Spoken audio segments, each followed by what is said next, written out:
one just started college. She was in high school when she first stood up. 3 high school girls, 3 teenagers who are pushing back. 2 of them in one of the bluest states in the country, in Oregon. 1 in another very blue state, my state, Colorado. So I want to introduce you to these 3 young ladies who are all fighting for the protection of women's sports. Are you ready?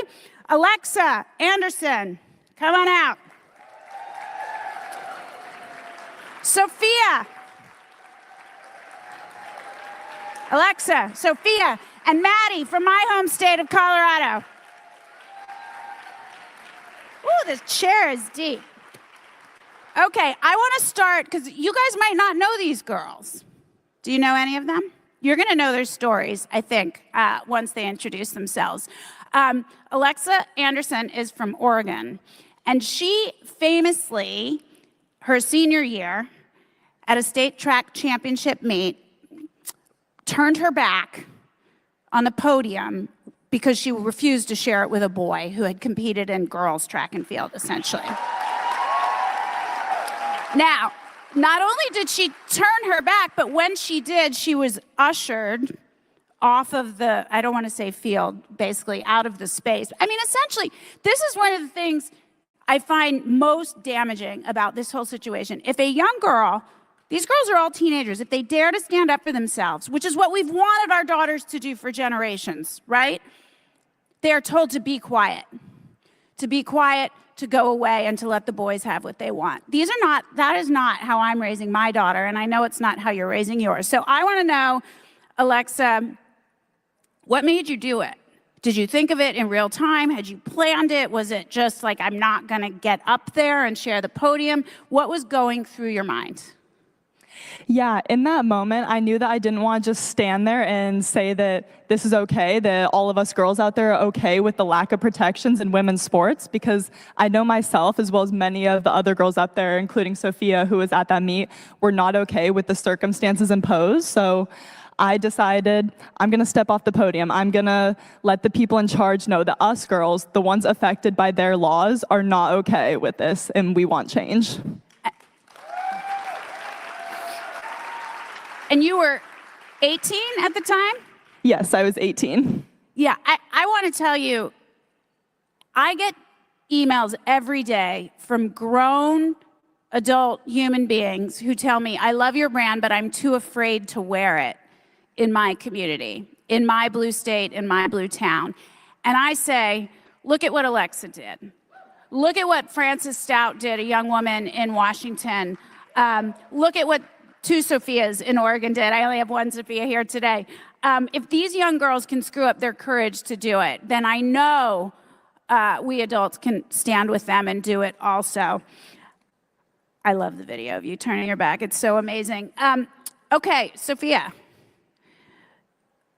what's your sport? I do track and field. What events? I do high jump. That's my main event. I also run the 400. It's terrible. So a lot of people, and here's the thing, and I want to tell you, both Alexa and Sophia are winners of our most recent Courage Wins Award from XXXY Athletics. We gave 9 out just a few days ago. It's the most we've ever given. We gave them out on 10/10 because I think in this era when free speech is more under attack than ever, we want to reward young people who are using their voices and standing up and pushing back for the protection of not only their own sports, but their own privacy and safety. And I think their courage is so inspiring. And every time you buy anything from XXXY, a portion of the funds go to support the Courage Wins Award. So just keep that in mind. And put all the other athletic brands aside, because they are not supporting women and girls. They are not empowering women and girls. But a lot of people say you should stand down and not compete. You hear that all the time, right? And I support that. If that can have a real impact. If you guys remember Stephanie Turner, the fencer who took a knee, I mean, that was incredibly impactful. You've chosen to compete anyway, right? So how do you balance, or why did you decide that that was the right path? You're speaking up, but you're choosing to still compete. How do you balance those 2 things to protect your athletic future? Because you're hoping to run in college. Yeah, I think I showed up to the state meet knowing that I'd be competing against a trans athlete, and I prepared as best as I could. I prayed about it. I tried to prepare myself mentally, And honestly, I just broke down on the field. There's nothing you can do to prep yourself for a situation like that. And I lost the mental game, and I didn't compete well, and it got in my head, and it was just so hard. But, thank you to America First Policy Institute, who is helping me sue the state of Oregon over this issue. My amazing lawyers, they said, you need to compete anyway. You need to compete anyway. I came into the competition ranked higher than the trans athlete. I like to flex that. And so they said, I back you regardless of what you do. And that's what my family said. And I competed, and I didn't compete well, but I'm proud of what I did because I was showing that I was not afraid to compete regardless. And you guys are part of a lawsuit. Alexa, tell us a little bit about the lawsuit. Yeah, so there are 2 different lawsuits going on in Oregon right now. We currently have one over Title IX violations, where the state of Oregon has violated our Title IX rights. But then we also have a First Amendment lawsuit where Reese and I, the 2 that stepped off the podium, we were ushered out of the way. We were kind of shut down for using our First Amendment right to free speech and freedom of protest. And we also never received our medals from that meet, which was kind of seen as a punishment by the OSAA for standing up. And that's a government body. I mean, they're part of the Oregon state government. So why it's a First Amendment issue. Okay, Maddie. Maddie is from Colorado, about an hour away from where I live. We met maybe a year and a half ago, not long after I launched the brand. You were put in a position at only 14 years old where you had to wrestle against a male athlete. Correct? Yeah. Can you tell us a little bit about that? Well, it started with walking into the tournament. It was a boys and girls tournament combined, but separate. So our whole team, when we walked in, almost our eyes were glued to that, asking is that a female, a male, what is it? But whoever it is, the good luck. And then we found out I'm wrestling the biological male. And at the time, I didn't even know that that the person was a biological male. But I was just in disbelief. I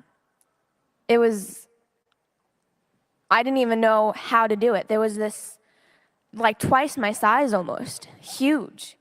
I felt so weak and powerless, and I haven't been wrestling. I don't know what I'm doing. And it was also fast too. I didn't know what happened or what I was doing. It was I was a first time wrestling against someone who has wrestled for ages. So it's just the humiliation that is being forced upon these young girls and women. It's astonishing to me. What happened to You Go Girl and, girls empowerment, and all of a sudden, if you dare stand up in your own defense to prevent boys from stealing your rightful opportunities, your privacy, and your safety. I mean, wrestling does it count as a combat sport? Yeah, I mean, it's certainly full contact. Then you are deemed hopelessly, racist and homophobic and transphobic and all the bigoted things. And you have to just ignore the names. I know you guys know this. It takes a moment sometimes to get past that, but you have to ignore it because it's ridiculous. Everything about it is ridiculous. Okay, I'm going to come back to you, Alexa. You live in a deep, deep blue state. My understanding is your family is sort of more democratically aligned. Is that correct? Members of your family? Wrong? We're pretty moderate. I mean, Okay. we go either way depending on the issue, yeah. What is it like, though? And I mean, I say this as someone who was long member of the Democrat Party, but not for a while now. Lived in San Francisco for 35 years, so you know what that is like.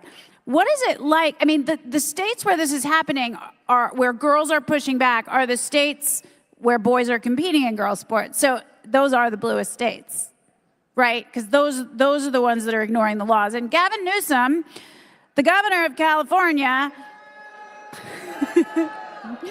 despite the fact that on his own podcast back in April with Charlie, he said it's not fair or safe for boys to compete in girls' sports. He's now suing the federal government to what? To continue to allow boys to compete in girls' sports, which is insane. What is it like in a deep blue state like Oregon? And did you find you had support from your friends, or did you find you had to sort of just deal with the fact that you didn't? What's that like? Yeah, we definitely had very mixed responses. I mean, I'm so thankful for people like my family and friends who have stood by me this entire time, so thank you to them. But there's definitely been a lot of mixed responses and a lot of people who are so quick to jump to the fact of, you're transphobic, you're homophobic, when really this is nothing about that. I think, in my mind, this is just about biological reality and the fact that biological men and women are not built the same, and it is not fair to allow them into the same sports for fairness, for safety, and many other things. So we've had mixed responses, but I'm thankful to everyone who's supportive.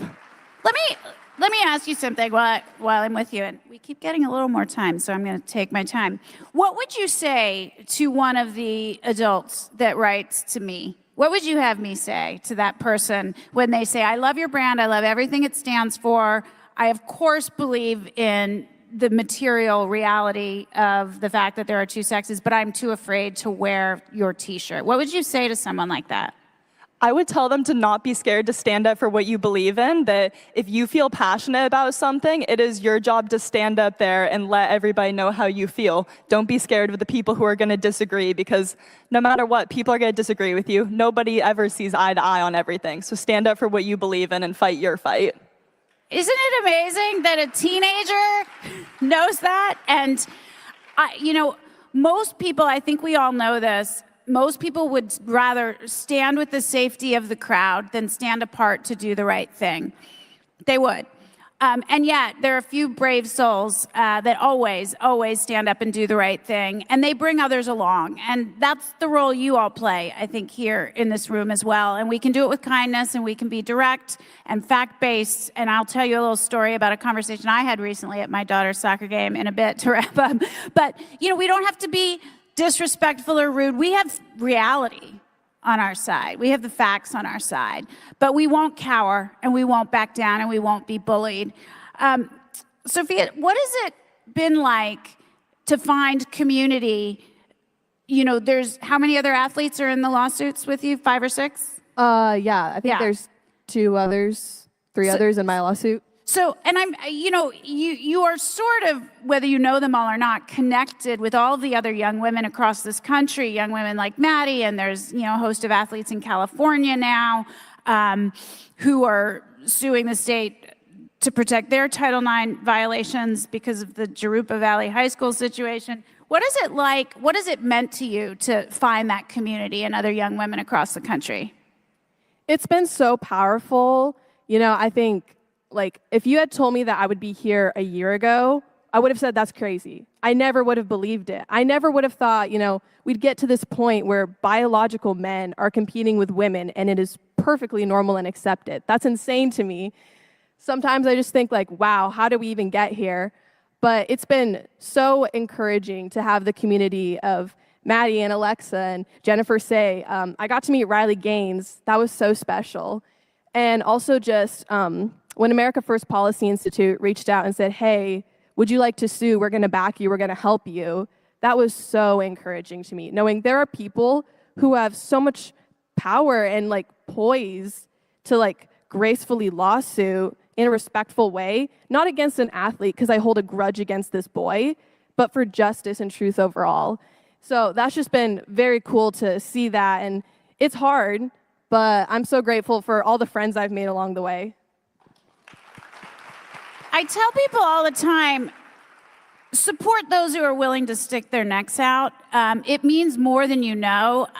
For every nasty, horrible email or DM I get at least one kind one that is encouraging me to keep going. And even the people that are really well known, I have to tell you, it means a lot. I mean, Riley and I have talked about this a ton, and she's obviously more known than me, and it still just means a lot. So do it. Just shoot a note off. Write a DM. Thank you for what you're doing. It means a lot. It helps keep me going. It really means a lot. I think it means a lot to the girls. It certainly means a lot to me. Maddie, you spoke at a school board meeting about a year and a half ago. Is that right? Okay, tell me what inspired you to do that, and what did you say? What was that whole experience like? How did that feel? You're so young. How did you screw up your courage to do that? Well, over everything, I knew that it was something I needed to do. It was something that I could do for God, for myself, for all the other female athletes like me. I knew that this was something I could do, but I was over beyond nervous like I am right now. But I also was confused on why would people be against me? Because there were protesters, people who were supporting me, people who weren't. And I was so confused on why would people be against me when I am speaking the truth. And I speak no hate. I show no hate. But I speak the truth, and I will continue for everyone, for all the girls, because this is important. The fight is not over, and I will continue speaking for everyone.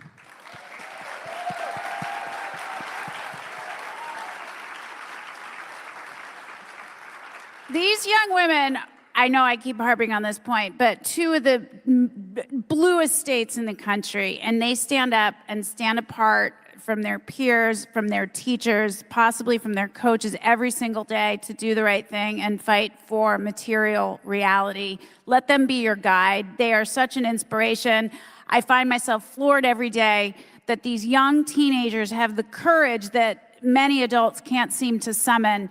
80% of Americans agree with us that women's sports are for women only. It should be 100, but 80% agree. I mean, I don't know what the other 20% are doing. Half of them will come around too.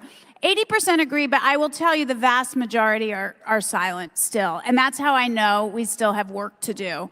If 80% of them are silent, we are suffering under the tyranny of the minority. They are loud and bullying and angry, and they don't make any sense. Their argument holds no water. It has no logic. It will collapse upon itself. But we need the majority to stand up and say it. And since you guys are already willing to do it, if just because you're wearing a Moms for Liberty t-shirt or you're wearing our t-shirt, you're already making a statement, your job is to go into your communities and get all the people that agree with you to say it too. That's your job, okay?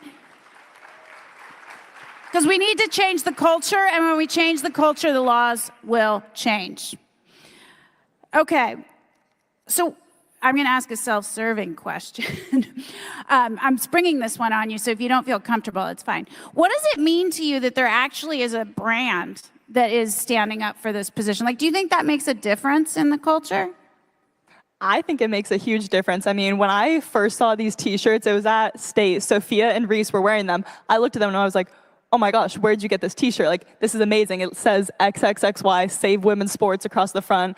I thought it was amazing. I wanted to share that. Several of us held them up as they were introducing us, just sharing our message. And it is so inspiring to have a whole brand that's dedicated to this issue and is standing behind us. So thank you for everything you've done. Well, you know what? We can't let the other side have all the cultural points. Why not? Why? We need some points on the board. We need brands and music and films, and you need to support these companies that are putting product into the market that support your values.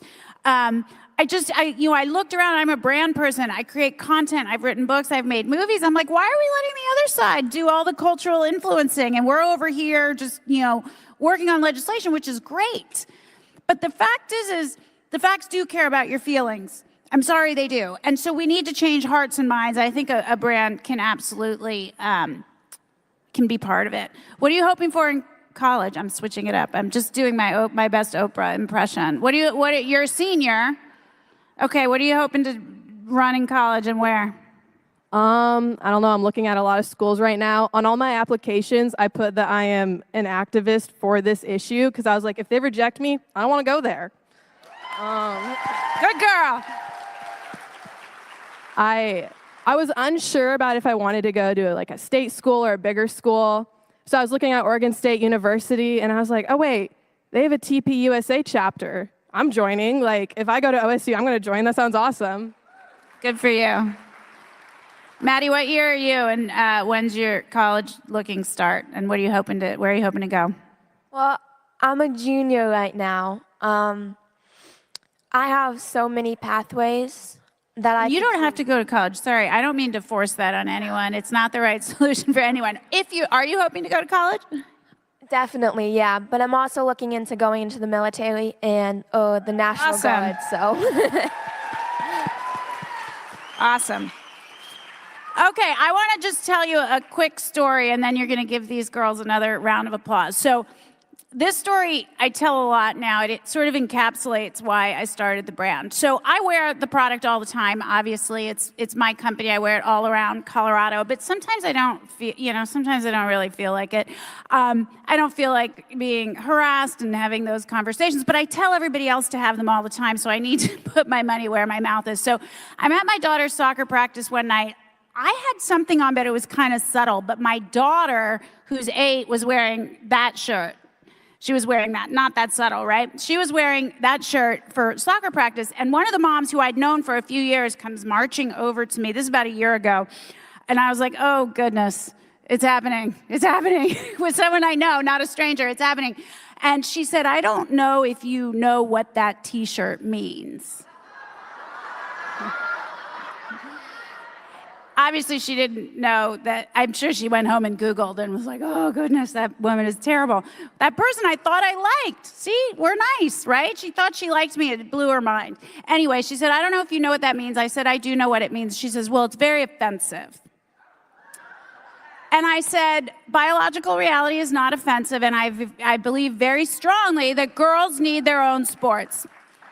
The conversation went on for 10 minutes because she kept saying all the cliches and the tropes. This is going to mean genital checks for our daughters. And I said, it isn't. Where's the memo they get? I don't understand. Anyway, she sort of gave up at the end because I didn't back down. They're used to people backing down. She said, I was very nice and calm and just cited facts. And she said, well, we can agree that we both care about girls. Yeah, well, and she said, I just care about all the girls. And I said, you mean the ones that are boys? But I was very nice and I smiled, and it ended, and she realized I wasn't going to back down. And she said, well, I trust that you will not have your daughter wear the T-shirt anymore to soccer practice. And I said, well, no, I can't do that. You would be wrong about that. And I went home, and I, at the next soccer practice, brought T-shirts for all the parents that I knew agreed with me. So be kind, come armed with facts, have those hard conversations. I believe in my heart of heart, it is those one-on-one conversations every day with people in your community that are going to make the difference. They really are. So you go out there and do that and wear the T-shirt. It always provokes a conversation. Please give these girls a giant round of applause. They are the bravest among us.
Hi, everyone. Welcome to Unleashed with Scarlett Johnson, presented by Moms for Liberty. Today, we are taking a deep dive into what just happened in Virginia. a state that's been a bellwether for a long time. We saw the results this last week. They weren't great. They weren't great for the GOP. Conservatives that had some hope felt very disappointed, because I think even though that we knew that the race for governor was a long shot, there was hope, but we thought at the very least Lee Jones, the AG, would lose, and he won. And that was probably my biggest surprise. But there were also a loss of some statewide races, some legislative seats, and local contests. There was a big flip from 2-seat majority Democrats to a pretty strong majority of Democrats in the House of Delegates. Joining me today are two powerhouse voices who live and breathe Virginia politics. They live in Virginia, and they are outspoken in their, in support for what we value, parental rights and protection of children. And so I wanted them to come and do the talking today and tell us their opinions about what happened in Virginia and what we should read into and what we might be reading into too broadly. So joining me are my friends Lydia Schaffer, who is with Turning Point. She's a Turning Point ambassador, and she has an amazing Instagram following. She's otherwise known as Conservative Barbie 2.0. And my friend Terry Schilling, who is the president of American Principles Project, an amazing organization who is doing so much for us. They are on the front lines. I met Terry a few years ago, and I see him all the time. He's like, "You're always doing something." When he's not having children, he is not having children, but they are not raising their wonderful, amazing family. He is out there fighting for other people's children. So thank you both for coming on. Terry, I'll start with you, because I talked to you right before the election results came in. You weren't too optimistic, and I thought, oh, he's on to something here. So why don't you tell us what you saw happening in Virginia and your thoughts? Well, thanks so much, Scarlett. And I see you just as many places, and so that means that we're both just on the job all the time. Look, I think what happened in Virginia is both simple and complex. The simple is that as a historical data point, had Winsome Sears won in Virginia, she would have been the second candidate in over 50 years to have won the election after her party had taken the White House. It is very odd to see the same party take the governor's mansion in Virginia after they had just taken the White House in DC. These races in both New Jersey and Virginia are typically pushbacks to the previous party that won the last presidential election. So the history was against us. But secondarily, I think where it gets complex is that Winsome ran a very strong campaign on parental rights, on protecting our children, on attacking Democrats for their extremism, specifically on the transgender issue. However, I think she put too many eggs in just one basket. Right? If you look at the broader message, there wasn't a lot to work with. She wants to get rid of the car tax. I would love to get rid of the car tax here in Virginia. A lot of people don't know. I know you have a national show, but in Virginia, we have to pay a 5% tax on the value of our car every year. It's terrible. People with minivans, which are very expensive these days, we get hurt really badly with it. But it's how our government's funded at the local level. So there's just a lot of problems there. But I think at the most basic level, we need to do a better job of not distancing ourselves from President Trump and the Make America Great Again agenda. If you look at where Winsome was hurt the most, it was with the low propensity Trump voters, the rural part of the state. Almost every part of the state went more blue. You see those maps with the arrows going, and it's almost all blue all across the state. So we need to do a better job of talking about the economic relief that we're going to provide to working families. We need to do a better job of talking about how we're going to get these Gen Zers and millennials back into the economy. I think this was bad luck, but also we need to do a better job going into the midterms if we're going to avoid losses like this. I lived in Virginia for 6 years, and it was the first time I had ever had to pay a car tax. It is it is ridiculous. So that tax. So, Lydia, your thoughts about the election? I know that you were commenting on it a lot on your Instagram post. You are a mom who lives near the Virginia Beach area. Your dad was born in Virginia. You know, you've got deep roots there. What are your thoughts about the results? Well, I'll have to tell you, I mean, I wasn't shocked that Spanberger won. I was shocked that Jay Jones won. I was absolutely shocked about that. But I agree with Terry that we need to align more with President Trump. I think that we need to stand strong with him. And I also think that Virginia's loss wasn't because of bad candidates or bad values. I mean, our candidates ran really strong races. I think what happened is simply that the state has changed faster than the Republican Party has kept up. Modern voters live online, demographics are shifting, families are looking for leaders who meet them right where they are. And this isn't about blame, it's about opportunity. We have the right message, we just need to modernize how we deliver it so that we can reach parents, families, and new communities all across Virginia. So you would say that what was the funding discrepancy between, let's say, just the top candidates? You know, the governor's race. I mean, it was pretty large, wasn't it? It was. And I feel like we in Virginia could possibly just modernize the way that we are reaching people. You know, I think that basically I feel like we're kind of still living in 2004. I feel like if we could maybe bring it back to, just getting with the times, even bringing our messaging more online, meet people where they are ultimately. Yeah. Is that your impression, Terry, too? Were there ad buys online? Were they utilizing social media? Were they trying to find, I know at the end we saw a huge turning point come in. We had Scott Presler. Was that just too late? Should that effort have started earlier? No, look, the Scott Presler and the Turning Point crew, they were pretty on top of this race. They had been out on the knocking doors for quite some time. Like, they didn't get into this late. I think they were doing doors and stuff as early as July, if I remember correctly. I might be wrong about that. But I really do think that, you know, okay, just basic, you know, conversation. What was Abigail Spanberger running to do? Well, she was running to get the government back opened up. She was running against the insane Trump agenda. She was running to stop Trump and all of his tyrannical, you know, oppressive regime that he was pushing on Virginians and hurting us every single day. Why vote for Winsome? Well, she's going to get boys out of our girls' sports. That's great. She's going to get boys out of the girls' locker rooms and showers. That's great.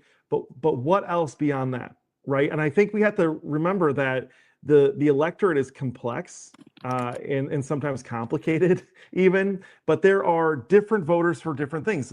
You know, some voters care about pro-life, some voters care about the cost of living, some voters care about housing, some voters care about traffic, right? There are all different things that you need to be speaking to voters on the campaign trail. And I actually think that is one thing that President Trump did fantastically in 2024. He didn't just have, you know, an economic message for working class people. He didn't just have a culture war agenda for the families like us. He had an agenda for the Make America Healthy Again, right? I think that Make America Healthy Again agenda was incredibly popular and incredibly important to his victory, and obviously important for our country and getting us healthy again.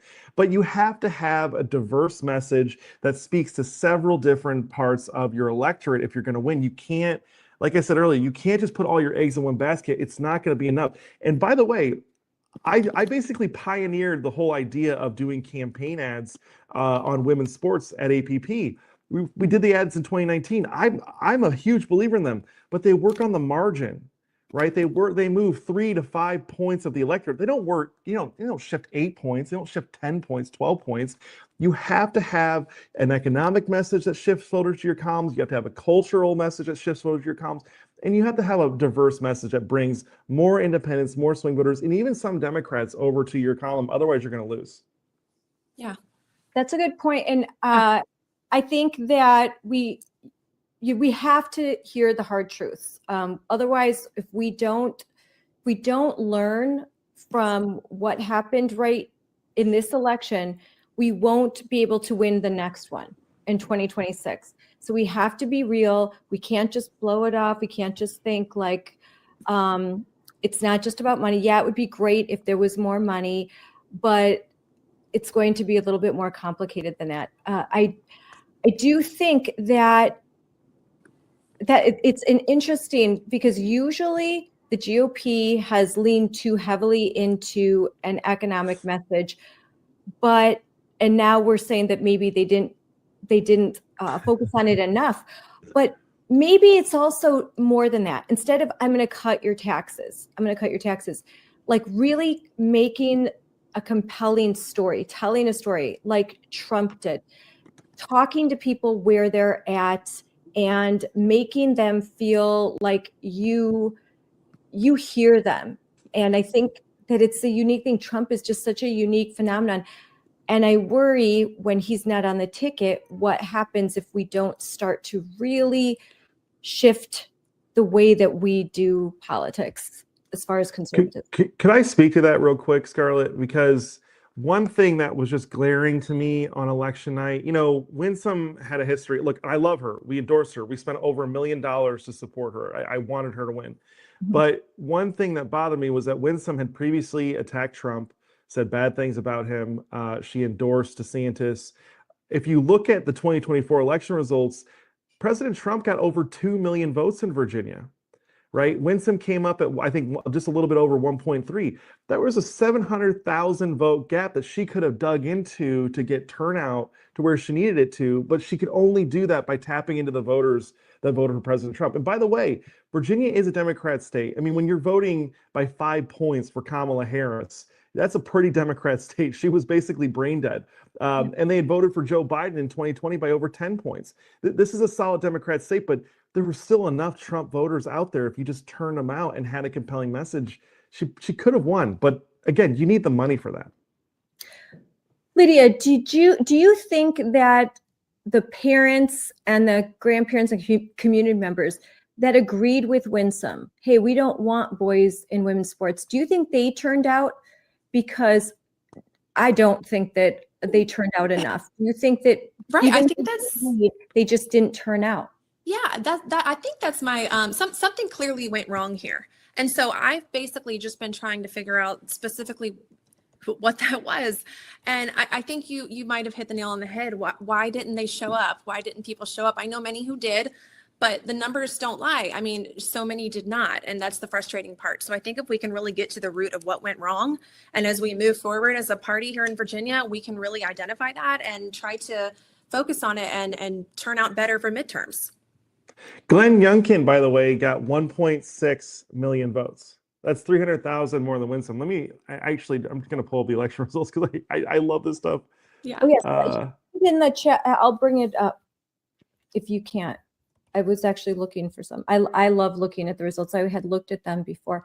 I mean, you've got that kind of swing, the House of Delegates, and every local race too. It was just, my gosh, it was a. You know how they say it's a murder. It's a murder.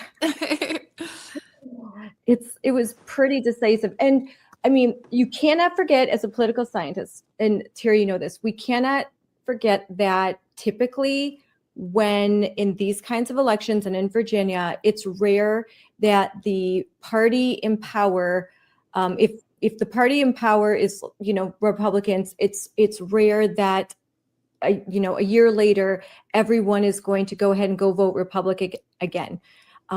Usually these things kind of flip based on the party in power. So it's not like out of the realm of possibility that that just happens, that people think I'm upset about the tariff or I'm upset about this or that. I'm not going to vote, so that I'm going to stay home. So there could be that could be a factor. The government was shut down. How many people that work for the federal government live in Virginia and maybe they're upset about the shutdown and they don't show up? I don't think that accounts for this large of a loss, but it certainly plays a part. Do you guys agree? Yeah, and if you look, I just pulled this up. So Terry McAuliffe in 2021. Keep in mind, Biden had just won the previous election in 2020. Terry McAuliffe got 1,599,000 votes. Glenn Youngkin barely won. But if you look at the Terry McAuliffe's 1.599 million votes, Abigail Spanberger got almost 2 million votes, right? So the Democrats were depressed turnout in 2021.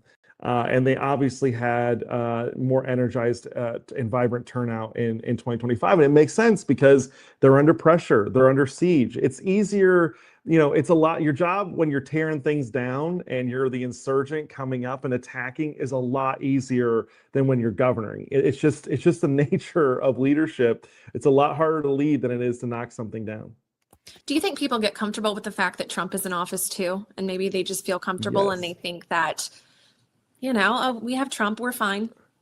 They don't feel that Lydia, urgent. I think that, yes. And if you look at how Trump came out of the gate, right?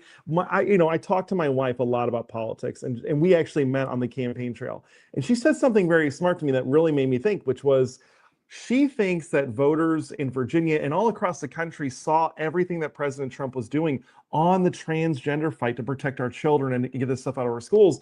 And they thought, this is solved. This is over. We don't need to address it. So putting all of your eggs in that basket probably wasn't the right call. You still need to talk about the threats, because Spanberger is going to reverse everything that Glenn Youngkin did. She's going to fight President Trump and everything that he's done to protect our children. However, you need to make that argument, but you can't. A lot of voters don't think it's a problem. It's not like where we were in 2021, where kids were dudes in dresses in the girls' room were sexually assaulting, women in schools and then covering them up in Loudoun County like we saw. So yeah, I think that's exactly right. I think that people just didn't have the urgency because they think President Trump has solved a lot of these problems. Right. And I think a lot of people don't understand. I mean, not everyone, but some. I think that they think that, Trump can fix it all. And I don't think they realize so much is done at the state level and at the local level. And so I think that could have been part of the issue as well. So I'm looking at some different results, like showing the results, comparing them with 2024, 2021. And the shifts are pretty clear, especially 2024 to 2025. A lot of the demographics that Trump had won, all those gains were not only, it didn't just even out, there were losses, flips in young men, flips in turnout, where there was 81% turnout, you see 49% turnout. And if you look at New Jersey, though, and you see that it really kind of mirrors Chitterelli, and Chitterelli was very aligned with Trump. So I think you can kind of see that there's overall, I think, the economy. I would say, just from looking at the economy, weighed heavy as people went to vote. Concern that, I mean, the Democrats, first of all, had a lot of money to put in for that messaging, but overall, kind of concern, inflation's high, groceries are high. Will I be able to sell my house? Will I be able to buy a house? How am I going to afford college? These are issues that I know those of us in the grassroots have been kind of beating the drum, like, hey, we've got to address these issues. These are really important. Don't dismiss these. And I think that the results make it clear that these are issues that we must talk about. But how do you balance that with how hard it is for Trump right now? He can't wave a magic wand. What happened over Biden took a long period of time. COVID happened. Turning this around is going to take some time. So I'm just throwing it out there. What do you guys think about? Well, I think if we see everything going on, Trump is doing the best he can. I mean, he's talking about doing $2,000 stimulus checks to put back into the economy. So, I mean, if you're watching, he's doing everything that he can. And like you said, he can't just wave a magic wand. He really stepped into a lot after COVID and Biden. And I think it's incredible to see what he's done already. Yeah, I agree with Lydia on this. I think that, if we're being honest and real, President Trump really did inherit not just Biden's mess, but he inherited Obama's mess before that. And if you look at the whole shutdown debacle, it was all over the ACA subsidies. Now, I'm old enough to remember in 2008 when President Obama campaigned on Obamacare. His whole goal was to make health insurance more affordable. It's not affordable. It's gotten much worse. It only is affordable if the government is heavily subsidizing it. It is a failure. It was never meant to succeed. It was meant to actually get us into single payer healthcare. It's meant to balloon the system with mandates for coverage and then also subsidies to where things like this happen and Democrats have more leverage points to control the economy. But look, I think we need to think quickly. I think the Trump administration needs to figure out how they're going to address the unaffordability crisis that Americans are suffering from, especially these next generations, because we haven't even talked about Mamdani and how a communist Islamist won mayor of New York City. And if you go back to 2001 and you told anyone after 9/11 that a communist Muslim was going to be elected mayor of New York, they would have laughed at you. You could have won a 1,000,000 to 1 bet that day if you placed that. But we have to address, Mamdani was speaking about housing unaffordability. That was like all he talked about. We need to figure out how we can get young people into home ownership again, because the housing prices are way too high. The mortgage rates are way too high. Kids can't start families, which is the biggest motivator. Like if you look at why people make more money, why they achieve more, it's because they have families that they have to provide for. That's like the biggest motivating factor for anyone. It's very rare where you see two married people or even a single person that are thriving successfully by being single and not having children. Most successful people have at least 1 or 2 children. So we need to figure out how to get people, these younger generations, back into the economy and actually participating in it. Otherwise, we're going to get more Mamdanis. I'm glad you used the term affordability because I'm reading from the NPR, and it's always good to read from other organizations that they don't agree with you. You got to hear what the other side is hearing. And a quote, Spanberger, who served in the CIA before running for Congress in 2018, has cultivated a reputation as a pragmatic centrist. Now, we all know that's not true, but this is the messaging that was put out there by the mainstream media. She's a centrist. I heard that a lot from my friends who are in Virginia. They were so upset because that they would talk to more moderate or independents and they'd think, yeah, she's a centrist. So their messaging kind of got through. And the theme of her campaign was affordability, speaking to Virginians' concerns about the rising costs of homes, utility bills, pharmaceutical drugs, and the economic uncertainty that she blamed on Trump's tariffs and federal layoffs. Now, we can know the facts behind all of these things, but normies, regular people who aren't politicos like us, they feel the uncertainty, they see the high bills, they see the high cost of drugs and pharmaceutical drugs and the high cost of health insurance. I can speak to that, and then you're paying high taxes and you have all the media and all that say, here's who you blame. It's not true. It is absolutely not true, but that is the perception. And when you look at the polling data in Virginia and in New Jersey and in New York and in other parts of the country, when asked the voters who came out to vote, when they polled them, they said that they felt that the candidate they voted for, which was a Democrat, was more likely to address those issues of affordability. How are they going to address them? Oh, they're going to, through the government, growing the government, putting us further into debt, taxing the so-called rich, which affects all of us, all of those, lies. But that's the perception. Right. And I feel like, the Spanberger campaign, they really leaned heavily into like you said, the cost of living, healthcare, stability. And she played the part of a centrist ultimately, even though all of us here know that she's not. She was asked several times by a local reporter, Nick Minock, about all of the transgenders, the sports, the bathrooms, the locker rooms, all of that. And she ducked and dodged and weaved and never mentioned it at all. I mean, she she really did play the part. Or she's going to vote and she's going to take the actions that the transgender industry is going to love, right? But she did pretend to be a moderate. I do want to say, though, that all of the Democrats talking about how they're going to tax the rich, they're never going to tax the rich. Even if you raised, the marginal tax rates up to 100%, the rich still won't pay taxes because they don't pay income taxes. And this is where it gets complicated, because once you start making these points, you're going to put people to sleep.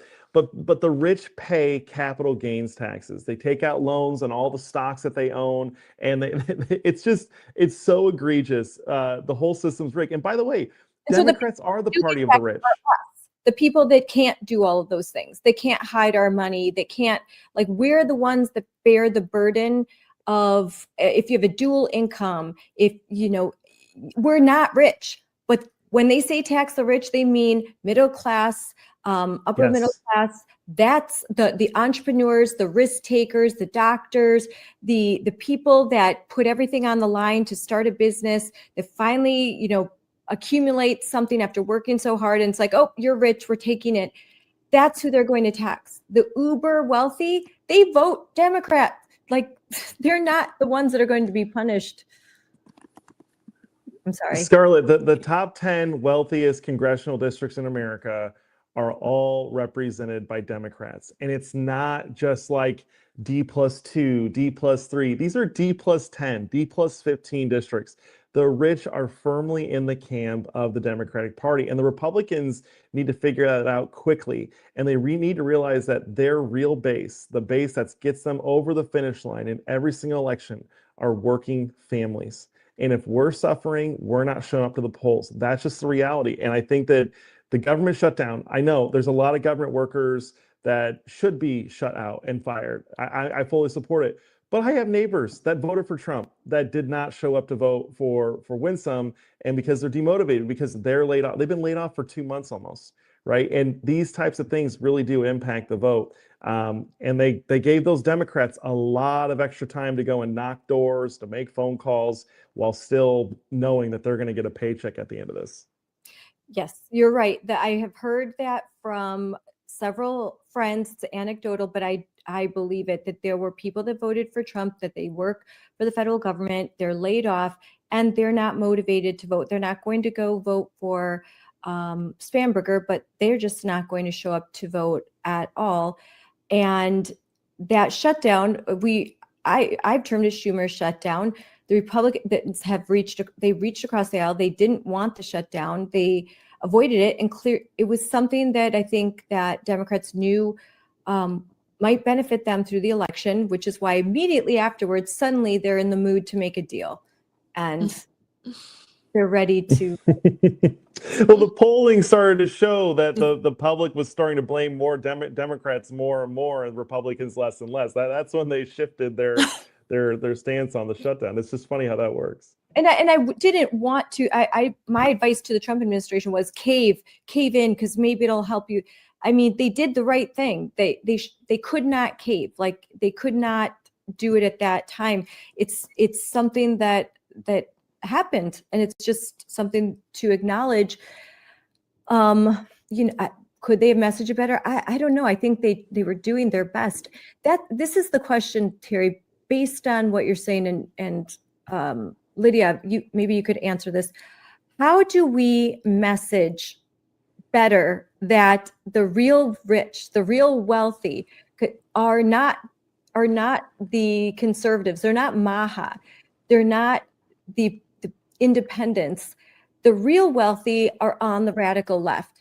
How do we change that? Because I am telling you, I have a lot of relatives that live in the city of Milwaukee in Wisconsin, or they live in some other cities in Florida. They're Puerto Rican, and their family values, their religious values, they all align with conservatives. They all align with Republicans, but they still think Republicans are the rich country club crowd.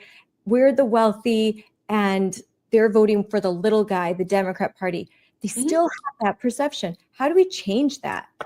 I think it takes having the conversations, but it's such a hard conversation to have, especially when we're with our family at Thanksgiving and we're not supposed to talk about politics. It's like, how can we have these conversations? So me personally, I do the only thing I know how to do that feels like makes a difference is make my little videos, and I'll show charts. I'll make my videos online and share them with as many people as I can. And I don't know, I think it's just getting these numbers and these facts in front of as many people as possible. And in today's day and age, I feel like a lot of times that is social media. So for me, it's just putting the facts out there and hoping people share it and talk about it. And it will take having these conversations. What about you, Terry? What do you think? Look, I think this is just message discipline and never straying from the line, right? When you're talking about the economy, you're talking about how middle-class families, how working-class families are suffering, what you're going to do to relieve their burdens, right? And if you look at like what's killing and crushing the middle class, well, I think there are at least three things in my mind that hurts me, like that are just painful to me. One, it's the mortgage every month. That is absolute. My family, we moved into this house that we're currently in when we only had 3 children. We now have 7 with an 8th on the way, and I'd love to buy a new house, but I can't because the mortgage rates are more than double what we got this at, and the housing prices have all dramatically increased. So we're kind of stuck here. So I think that if we address the housing crisis, make housing more affordable, that's number one. Number 2 is education. Right? If you look at like good Christian people that are working class, that have children in this country, I don't want to send my kids to the public school. 1, I'd like my kids to know how to read. 2, I'd like my kids to know how to do math. The public schools are failing at both of those things. Only a third of kids can read at grade level and do math at grade level. But third, I don't want my kids learning all this crazy anti-scientific stuff. Boys can't have babies. Boys can't become girls. Stop pretending. I don't want my kids developing, having to, sorry, I don't think my kids will ever develop a furry phase, but I don't want them to have to deal with furries in school, right? It's a distraction from the learning environment. We used to kick kids like this out. If you were a distraction from the learning environment, you get kicked out. Yeah. But I have to send my kids to private school here, and it's $20,000 a year to send 3 of my kids to one private school. It's $30,000 for high school here a year. Like, let's at least let people, write that off of their taxes. Why do I have to pay to educate everyone else's kids, but then also pay extra to educate my own kids? And then third, I think taxes are too high. I think you should increase the standard deduction to $100,000 if you have children. A married couple with children should have $100,000 standard deduction where you don't have to pay any taxes on your first $100,000. These kids are expensive. The food, the clothing, the shelter, the transportation, all of it. It's crazy, but we need to get people working relief. And I think if we start doing that and never stray from that, never mention corporate tax cuts, never mention job creators. When people hear job creators or entrepreneurs, they hear my boss, and people hate their bosses. There's survey after survey that people show up and they answer the question, do you think your boss would lie to get ahead? Yes. Do you think your boss would throw you under the bus if it meant saving his job? Yes. People don't trust their bosses, and they certainly don't think that they need more economic relief. So focus. And look, I do think that business owners need economic relief, but don't talk about it. Just do it. There are things that you broadcast. There are things that you talk about as your general message to the public. You focus all of that on the economic. And by the way, you got to deliver for the economic, for the middle class on the economy. You have to do it. I'm not saying be deceitful. I'm just saying stop talking about job creators, stop talking about entrepreneurs, because people don't think they need help. Talk about the working families that are getting killed and crushed in this economy, because they're a lot more sympathetic. The real life stuff. Yeah, the real life stuff. I was talking to my daughter yesterday, and they are going to be moving back to Wisconsin in a year, and they're kind of looking at homes thinking, will we be able to buy a house? Can we afford a mortgage? And she said to me, and she's dire conservative, her husband's in the military. She's like, Mom, why isn't Trump doing more? Like, why isn't doing more to solve this? And I laid it all out for her and told her, like, listen, first of all, he inherited just a mess, and you know that. And what is hard, what I can't convey to you is how much worse it would be right now if Kamala Harris was in charge, how horrible the economy would be. So I can't tell you how much Trump has saved us from. I can't show you what, there isn't some way, we're not in a Marvel movie. And she's like, okay, yeah, I get it. And so I went through like, this is all that he's doing. These are all the things that he's trying to do. But all of his efforts are time and again thwarted in Congress. The left he'll try to do something, and then there's a court case and they have to fight it and it has to go up to the Supreme Court. And the government is supposed to run slow. That's the nature of the American government. It is slow. But right now, the opposite side, they are trying to just stop it. They are trying to stop it. They want Americans to feel economic pain because for them, it will mean political power. And that is so unfortunate because that is not the way we as conservatives would ever run the government. We would never intentionally harm the American people for political gain, but the other side, they will. So what can we do? Is eliminating the filibuster an answer? Are there things that the administration can do? One last point, we all have to remember Reagan at his point I think 1981, 1982, the economy had not yet taken off. And the poll numbers for him were very low. They were like, oh my gosh, what did we do? Like electing Reagan. And it turned around. It did turn around. And by the time 1984 came around, he was one of the most popular presidents in modern history. So it takes time. Carter wrecked the economy. Biden wrecked the economy. It does take time, but do we have time? Do we have the time, Terry? I think our margin for error is very small. I don't think we have that much time. I don't think it's over by a long shot. I think Democrats are going to do what they always do. They're gloating right now. And we have some time to turn this all around, all the messaging and the branding going into the midterms. I absolutely do. I think that we can do to Democrats what they did to us in 2022, which is instead of getting a red wave, we got a red trickle. We need to make sure that they don't get a red trickle even, right? We need to make sure that we keep the Senate and we keep the House. And I think we have a great shot at both of that, but it's gonna mean going on offense and going up early, right? I mentioned earlier, I'm pretty sure the Turning Point crew and Scott Pressler were in Virginia, New Jersey, knocking doors starting in July. I'm gonna go up with APP's campaign ads starting in February. Right? We're going to brand these Democrats like John Ossoff and Roy Cooper in North Carolina. We're going to brand them early so that by election day, we're not persuading voters. We're closing the deal. We're putting the final nails in the coffin. But I think we need to spend a lot more money. We need to get up a lot earlier. We need to knock a lot more doors and put our shoulder to the wheel, because if we don't, we could absolutely lose our country. And you asked about the filibuster also. I keep going back and forth. I feel schizophrenic on it or bipolar on it. Some days I love it because there's not a doubt in my mind that if a Democrat gets back in the Oval Office and they control the Senate and the House, they're gonna break the filibuster. But like, why not get some major accomplishments? Why not? I love what President Trump made in his argument at the press conference the day after the election on Wednesday last week, where he pointed out that we can secure our elections with voter ID nationwide. The only thing is I think the courts would stop that, right? We're in a mess. I know we can get out of it, but it's not that easy. No, and I'm glad you're like, these are things that need to go out there, because I've heard some people say, oh, it was just blue states. So what? And others like, hair on fire, this is over. Like, well, it's there's no hope. So I think neither extreme is true.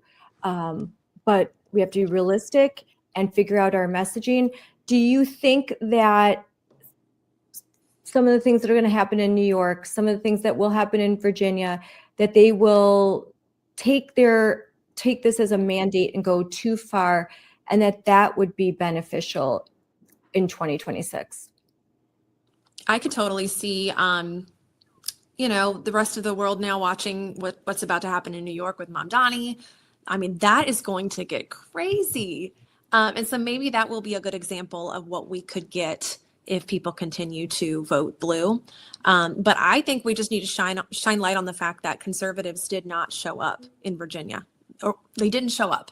And so I think we need to get to the root of why. And I think Terry made a fantastic point about how we need to talk more about real life issues like the housing crisis and how it relates to people. And I think if we can just master that, I think we could go a lot further. Yeah, I do think that Elise Stefanik, who is most likely to be the nominee for governor in New York, I think she's going to have a great opportunity to unseat Kathy Hochul because of Zohran Mamdani getting elected. I know that APP is planning to heavily support her. She's fantastic. She's a parent herself. I've personally spoken to her several times about protecting our children. It's the top of her priority list. So I think she's in a good spot. I think the thing that's tough about the Trump coalition, and look, I've said this before, I'm a huge political nerd.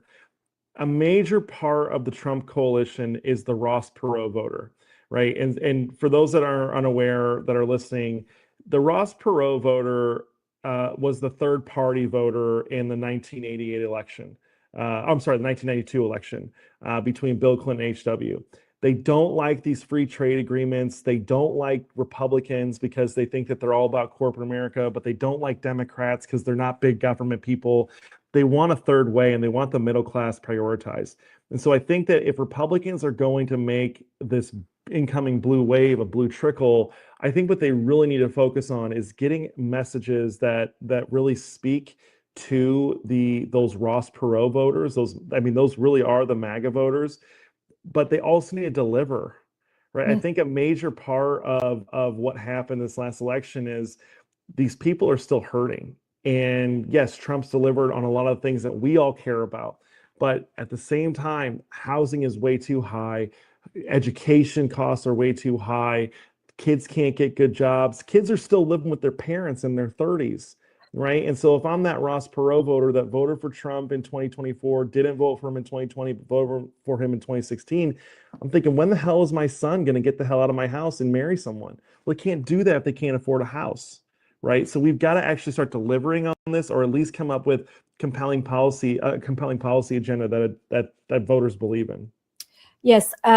Democrats are suddenly going to be, we know they run extreme candidates in NYC, okay, because like AOC endorsed, but I already, some of the congressional candidates in Wisconsin, they're talking like Republicans, they look like Republicans, they they are going to try and pass themselves off as I'm just a regular person, I'm just like you, and I care about affordability. But ask them about this is where the culture war issues can come into play. Ask them, do you think that boys should go into a girl's bathroom? And they're going to do the Abigail Spanberger stare of silence. They're not going to say a word. They're not going to say a word. They can't talk on these issues. So we need to find a way to expose them, use some of these culture war issues to expose them, but we can't be so fixated on that we're not addressing those really important bread and butter issues, the wallet issues.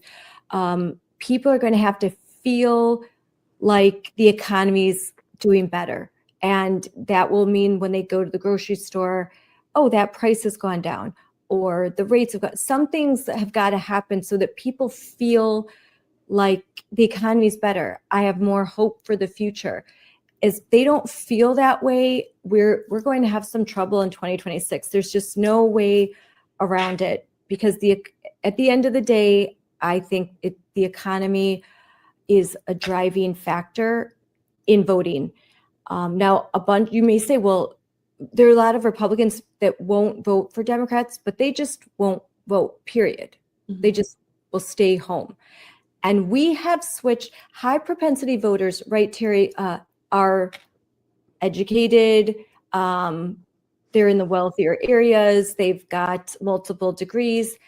That used to be the old country club GOP voter. That's not our voter anymore. And so we've got the working class, we've got middle class, we've got a new group of voters that came out for Trump that are that flipped MAGA, but they are the more lower propensity voters. They are the ones that are looking and saying, what are you doing for me? Like, what's going on? Because they feel very much affected by the policy. So they will come out, but they're not going to be as easy to persuade. So I think it's no, and we have to remember what Trump ultimately represents, right? Which is, I know it's a family show, but he is a middle finger to the establishment. That is ultimately what he has always been in the Republican Party. I mean, everyone was up and outraged when they couldn't stop him in 2016 and 15. They tried everything they could to stop him, and they couldn't. It was because he was coming there to blow up the system. And those were the vote. That's why we get the low propensity voters now. These are the people that are disaffected, they hate the system because the system has killed their families. It's humiliated them. Right? Like we talk about tariffs and we talk about manufacturing and how America's had all our factories closed. But you know what it misses? It misses the fact that these men were humiliated. They gave 20, 30, sometimes even 40 years of their life to these companies just to be humiliated and laid off and had their jobs given to foreign workers sent overseas. Imagine being a father, you've been providing for your family, and then in your 60s, you're now unemployed because some Mitt Romney jerk bought your company, sold it out to some Chinese manufacturers, and now what? You're in the unemployment line? You're going to go learn to code, right? They humiliated these people, and those were the people that President Trump appealed to the most. And that's why they're low propensity, because they don't believe in it. They've been hurt by the system. They've been destroyed by the system. They've been humiliated by the system. And so we need voters. We need candidates. We need politicians that can authentically and sincerely speak to what these people have gone through.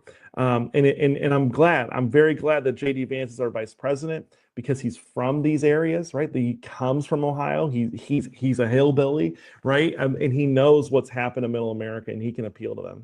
Yeah, he can speak to them. What was there a Maha message from Winsome Sears? Do you think that maybe there could have been more of an outreach to this new coalition that has joined the Maha movement? Like, was that messaging good? I didn't live in Virginia, so I didn't necessarily see any type of specific Maha messaging. But I think we have to remember that a lot of people too, like I know I have people in my family that vote based on personality. I know someone I'm thinking of specifically right now who did not vote for her because they just didn't like her personality. And so I just think that is completely unacceptable too. I'm seeing a lot of just, when you look at Trump, people that don't like him because of his personality. And I think that we need candidates, like Terry even said, who can actually deliver on what they say they're going to do. So, you know what? I don't think that all those who voted for Democrats in Virginia were like like they went to the polls, they drove, they were just so enthusiastic. Mm-hmm. We have to remember the Democrats have a machine. Mm-hmm. They get the vote, they will do everything they can to make sure that ballot ends up in the counted.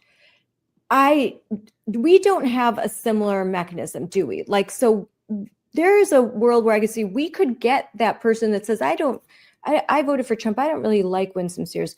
But if we could have a conversation and say, like, you know what, this is what she would do. Who cares if you don't like her? Vote right on the policies. You probably get them, fine, I'll vote for her, sure. But you've got to get them to vote, get that ballot filled out, and get that counted. I think Democrats get a lot of people that are like, who is Spanberger? I don't know who she is. And they convince them, or they make it so easy for them to do. They're like, okay, why not? So How do we do that? Right. I mean, I think that's a great question. Go on, Lydia. Sorry. No, I just think I am a hairstylist. Okay. I am in the salon multiple days a week. I have a lot of people in and out of my chair. They know where I stand politically. I think you have to live under a rock to not know where I stand politically.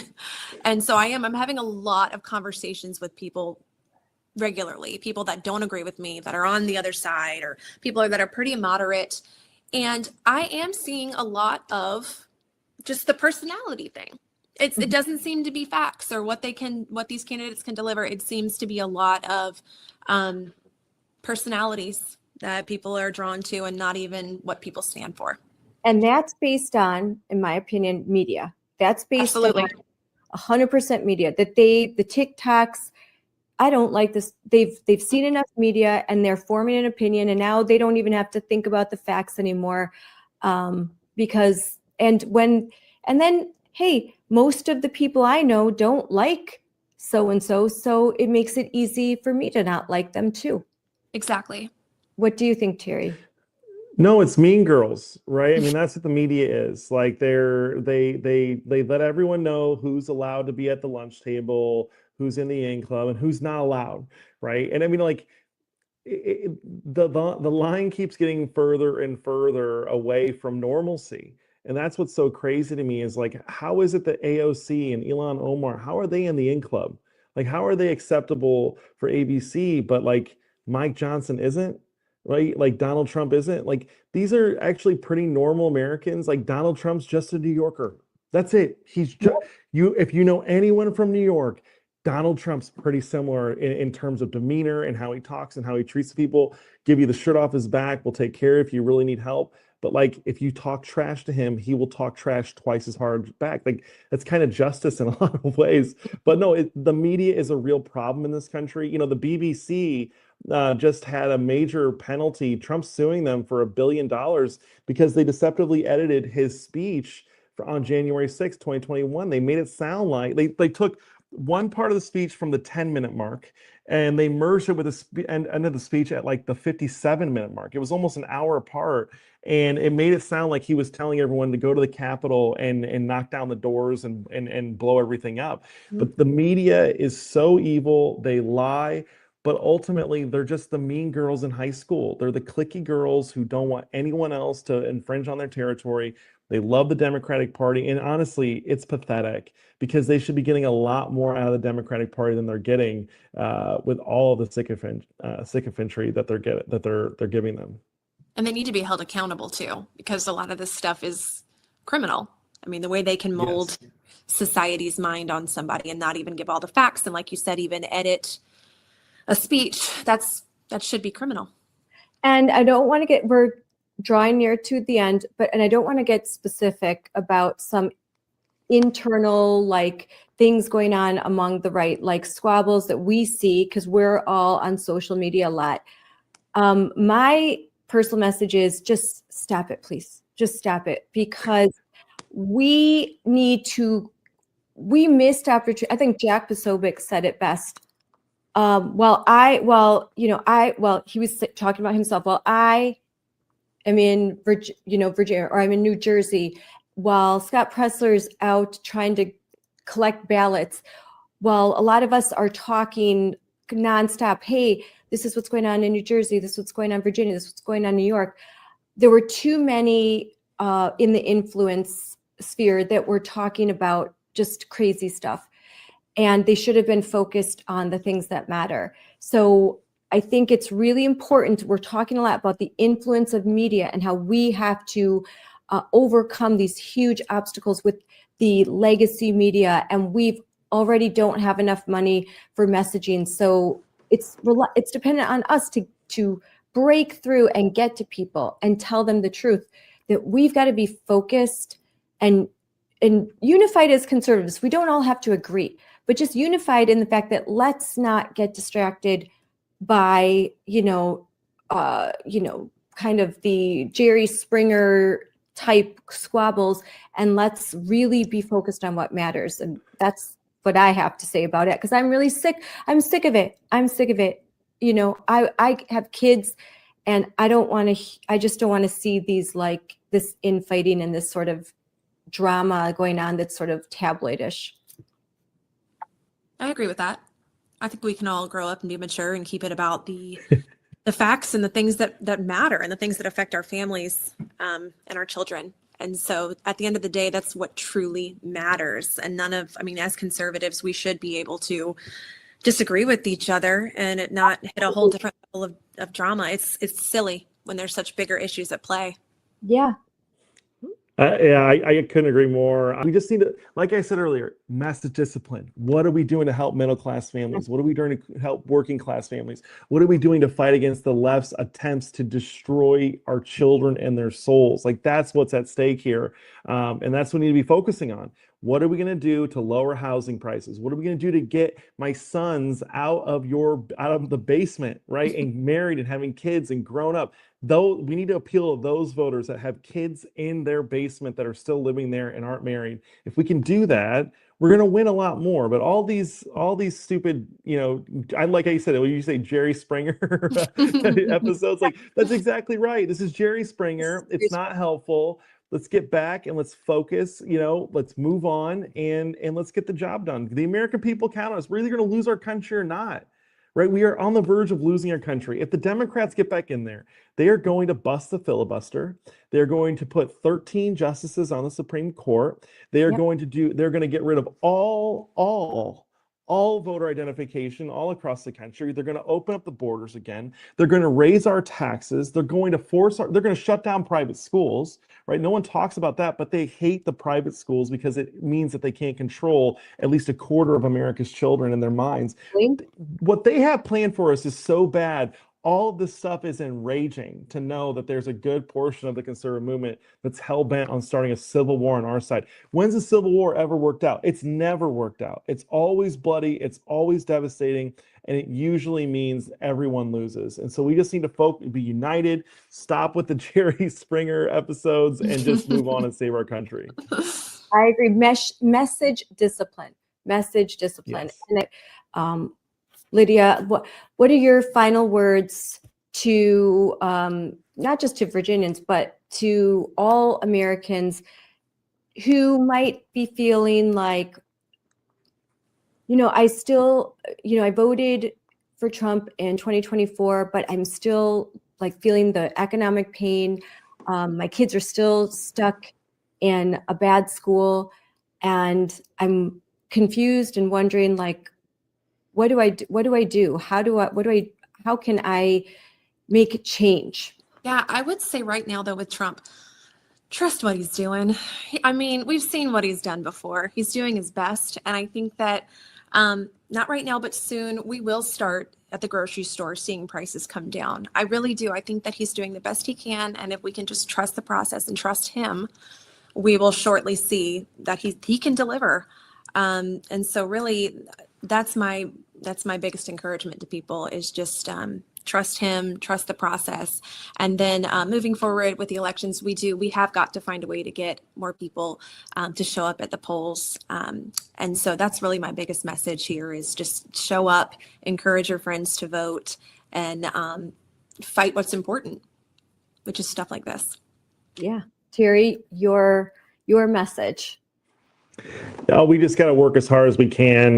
There's I was at the Conservative Partnership Institute yesterday, and they have this amazing painting of George Washington at the Battle of Valley Forge, and it has these Revolutionary War soldiers without shoes on, without their boots, with no socks. Right, they're barefoot in the cold. This country was not founded by weak men. It was not founded by cowardly men. It was founded by brave people who are willing to ultimately, like, we say this, it's a cliche, to give up their lives for the next generation. Think about what that means. I mean, a lot of our people aren't actually even willing to like give up their job for the next generation. And we shouldn't get to that point, but we have to enter into a sacrificial mindset where we're willing to give up everything we have so that the next generation can be free, because that's what we inherited. The people that got us here are the people that died for us. And it's Veterans Day. I don't think that should be lost on anyone, but we got to do message discipline. We got to put our shoulder to the wheel. We got to be willing to throw the long ball and to sacrifice, because if we're not willing to sacrifice, the left is. I mean, the left is willing to sacrifice a lot. I mean, look at their hair. Look at their looks. I mean, just the looks alone tell you everything. They are willing to die for their causes, and we have to be twice as likely, or twice as willing to die for our causes. I heard recently someone say this about what's going on in New York City, and they said they actually believe in their religion, and I think it's something that we have to take, like, they actually believe in what they're saying. They believe in their religion, and their politics is their religion, and this ideology is their religion. So we need to believe in what we're doing. We need to, I would say, trust in God, trust in our families, trust in truth, and stand firm on that. Don't question that. And when you look around and you think things aren't yet the way that I'd hope they would be, I think, especially, I'm a conservative. I believe in the power of the individual. I would say, look at yourself, think, what can I do to make a change? Don't look at what someone else can do for you. What can I do? How can I help facilitate change? What could I do to make my school district better? Even in the smallest ways, even if it's, there's things you don't like in your school library, volunteer to go to the school and volunteer to be, we're always needing teachers. And it's not that hard to be a substitute teacher. And so just go in there and then try to make that small change. Volunteer in your local library and volunteer to read books. Donate books that are good to your local library. Just anything that you can do. It doesn't even have to be political. Just find a way to be a force for good in your community and make a change. And you will feel so much better. You will feel different. You won't think, oh, and turn off the news sometimes. Don't look at social media, and touch grass, be with your family, and just and then you'll feel better. You will feel better. You won't feel all this doom and gloom. So I think that we need to, my admonishment on the right is stop being, don't always be so doom and gloom. There are good things. There are good things happening. There are good people, and there are good statistics. There's good things that we can point to. We don't always have to be negative, but we do have to tell the truth. So finding some balance and message discipline, what Terry said, 100%, we've got to be disciplined. I don't know. That's just coming from a mom, coming from my heart. I love that. That was awesome. That was great. Mm-hmm. And stop being Touch like grass. Springer. We're not the Jerry Springer. We're not Oprah. We're not like, you get a car, you get a car, you get a car. Nor are we Jerry Springer, though. We're not that either. Right. All right. Well, guys, thanks so much for coming on and talking about these subjects. And it's hard. We said some things that are hard. We might be stepping on some toes, but it's like when you go to church, it's not a good service if you go there and you hear everything that you want to hear, right? Yeah. It's a good service. You have a good pastor when he tells you the things that are difficult and the things that you might have to change. And you're like, oh, I really, that vice is one I really kind of like a little bit, but I got to give that up. That's coming in the way between me and my relationship with God, or me and my relationship with my family or my spouse. So sometimes you have to hear these things, because it will, in the end, lead to something better. I love it. So, all right, guys, thank you so much. And I will wrap up at the end and make sure everyone knows where to follow these two amazing people. So thanks. Have a great day. Enjoy. It's cold here in Wisconsin. I hope it's nicer in Virginia. It's cold. I am wearing, look at this, it's like 34 degrees. So it's pretty chilly here. It's cold. Mm-hmm. All right. Bye, Love guys. you, Scarlett. Bye. Bye. Bye. Bye. Thank you, Lydia Schaffer and Terry Schilling, for this grounded conversation. We've been honest about what we've lost, and we've been honest about some of our opinions on how we can move forward, clear about where to go next. To our listeners, the story in Virginia is not one of defeat, but of learning and renewal. The next local school board races, the next state races, the next governor's races, the next congressional races, Senate races in 2026. These are very important, and we have to learn lessons. If we don't learn from the past, we are doomed to repeat it. We need to continue our focus on Title IX, parental rights, and the ideological insanity that's happening in schools. Perhaps we should reinvigorate our focus on teachers' unions, the corruption, and the sort of the financial side of what's happening in education and how that's affecting people. We also heard from Terry that we really need to focus on the economy and how people are feeling. And I've been saying this for a while. We've got to focus on the issues that everybody can relate to in just a different way. If we want to do what we did in 2024, we want to do it again, but we need to do it when Trump isn't on the ticket. So I think that we have to talk about the economy. We have to talk about how people, their perception of the economy. We have to talk about the fact that mortgage rates are high, and that affects the ability of families to move, to sell their house. That will affect the choice of whether or not to have children. And we definitely want people getting married and having lots of kids and all of that. You know, everything that Charlie Kirk said is still true. Get married young, have babies, pursue a life of meaning. That's what's important. So how do we facilitate that? This is our next frontier. And as joyful warriors, we need to be an inspiration. We need to continue to be an inspiration where we talk about the serious issues, but we do so in a way that isn't all doom and gloom, because it's not all doom and gloom. There's a lot to look forward to, but we can't lose our country. We can't lose our way, and we can't stop fighting for what's right. We can't stop fighting for our families. So we need to stand up locally and stay plugged in to the Moms for Liberty network. We need to have some national momentum. It's really important. It's really important that we don't lose hope. We can't lose hope. And when you're feeling discouraged, you know, just like I said, tune everything out except for your family. Turn off the news, put your phone down, and just focus on the things that matters. Be with your friends, be with your family, and remember, tomorrow is another day. Go to the AmericanPrinciplesProject.org. Right here, you can see they have all their information on the website.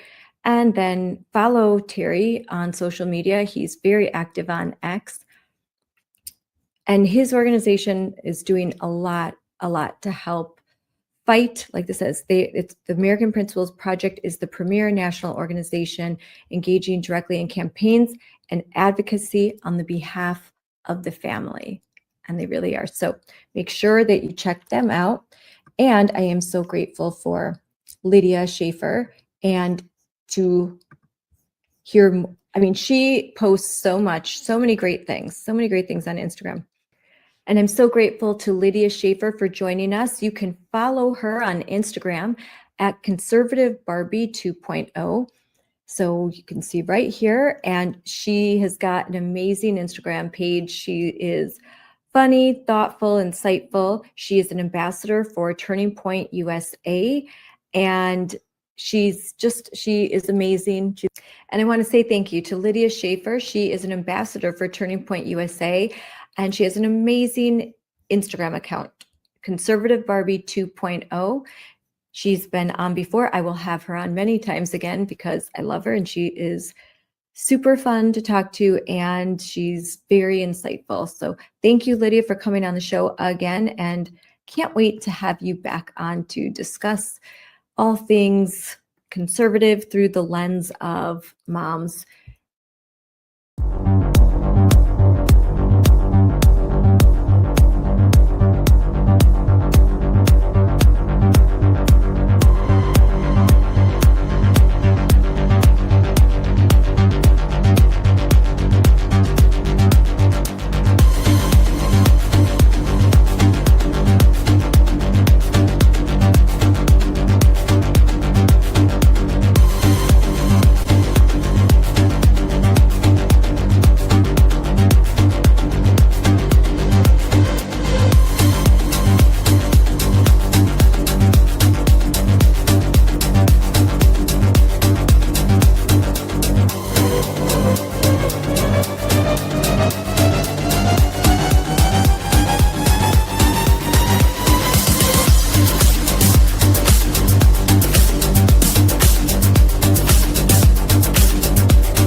Ooh, here. Hi, everyone. I'm going to get this right.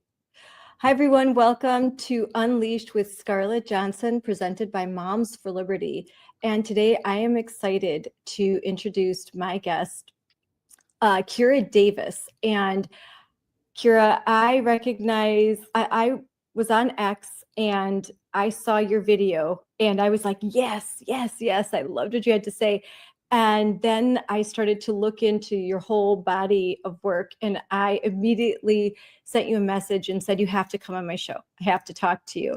I just loved what you had to say. And today we're just going to talk and I'm going to learn more about you.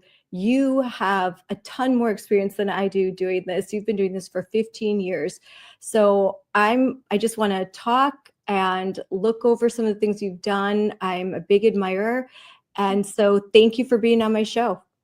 Well, thank you, Scarlett. It is a pleasure to be here. Yes, you're right. I have about 15 years in the business. I got into this business because I'm a mom and I was raising my kids at home and needed sort of another outlet for myself to, just have a place to put my thoughts and my feelings. And I was always interested in politics. So I started blogging back in the day. And those were the early days of conservative media when Andrew Breitbart was still alive and Breitbart media was just getting up and running. Back then it was called the big sites, big government, big Hollywood.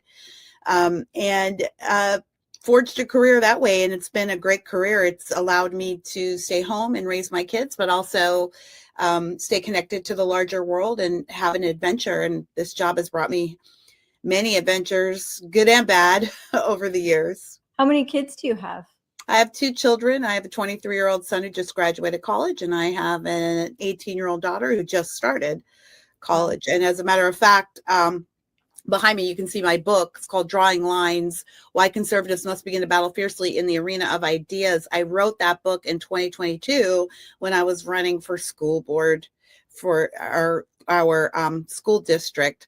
And I got into that because I'm a mom and I took one of Moms for Liberty's school board training courses. Oh, wow. And learned how to run. I lost. I don't know if this is a ringing endorsement for Moms for Liberty. I went to school board and lost too. So we're in the same. We're in a good club. At least we did it. I learned a lot. And so I included some of that in my book. So it's very fitting for me to be here. And it's a pleasure. Wow, it's so interesting how the origin stories. I ran for school board and I lost. I ran twice and I lost twice, so I have you beat. And I was successful I was part of an effort to recall 4 school board members, and the teachers unions didn't notice us at first, and so we were able to go under the radar and really get to folks who were upset about what was happening to our kids during COVID. And so we were successful until we won the recall. And then once we were on the radar, they poured in resources and money like I've never seen before. Yeah. You live in California, so you know. No, it's a strategy. It's actually a union strategy. It's actually nationwide. It is something that they have formulated. It's an official strategy. So in 2022, when I was running, you may remember that was the heat of COVID during the dark times. And there was a huge parent movement at that time to knock over some of these school boards. Many people were successful, including the neighboring district over, Orange School District. I live here in Southern California. The city of Orange, their school district, the conservative parents ran and won. They took the board over and the unions immediately launched a recall.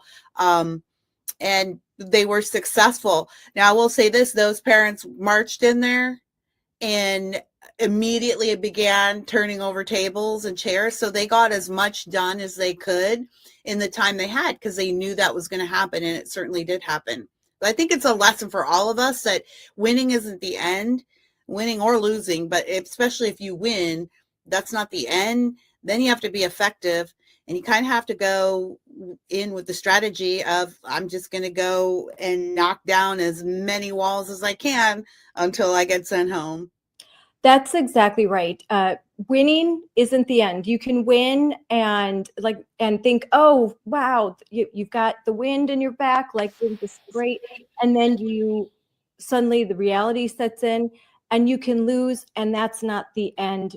For me, for you, it was just the beginning. That I wouldn't be here now had I won, and there were so many other victories over the last 4 years and things that I was able to do because I learned a lot by running and I utilized those skills. I didn't give up, and I just used them in a different way and went behind the scenes and helped other people to win in various races, all the way up to a surrogate for the Trump campaigns in Wisconsin. So now what you ran for, you already had this career, like that you were on the radio, you had podcasts, you had honed a lot of these skills. In 2022, what propelled you to say, I'm going to run for school board? The schools were closed and I wanted them to be open. And my son was a 2020 graduate in high school and he didn't get that year. And then he didn't get his freshman year of college because they kept the schools closed. And then I had a daughter who was just entering high school at the time. And then added to that was all of the trans and DEI ideology that was infecting our schools. That's something I've actually been fighting here in California since 2013. A lot of people don't know that it was 2013 when we got these transgender and LGBTQ curriculums shoved into the public school system, and the lessons were shocking and egregious. And back then I was in media then, and I did the whole media tour. I went on every show that would take me. We did every radio show, but we couldn't get traction on it because no one believed it. It was so crazy. The idea of teaching kindergartens masturbation or teaching lessons about gay social media apps, people couldn't believe it. So we just sounded crazy.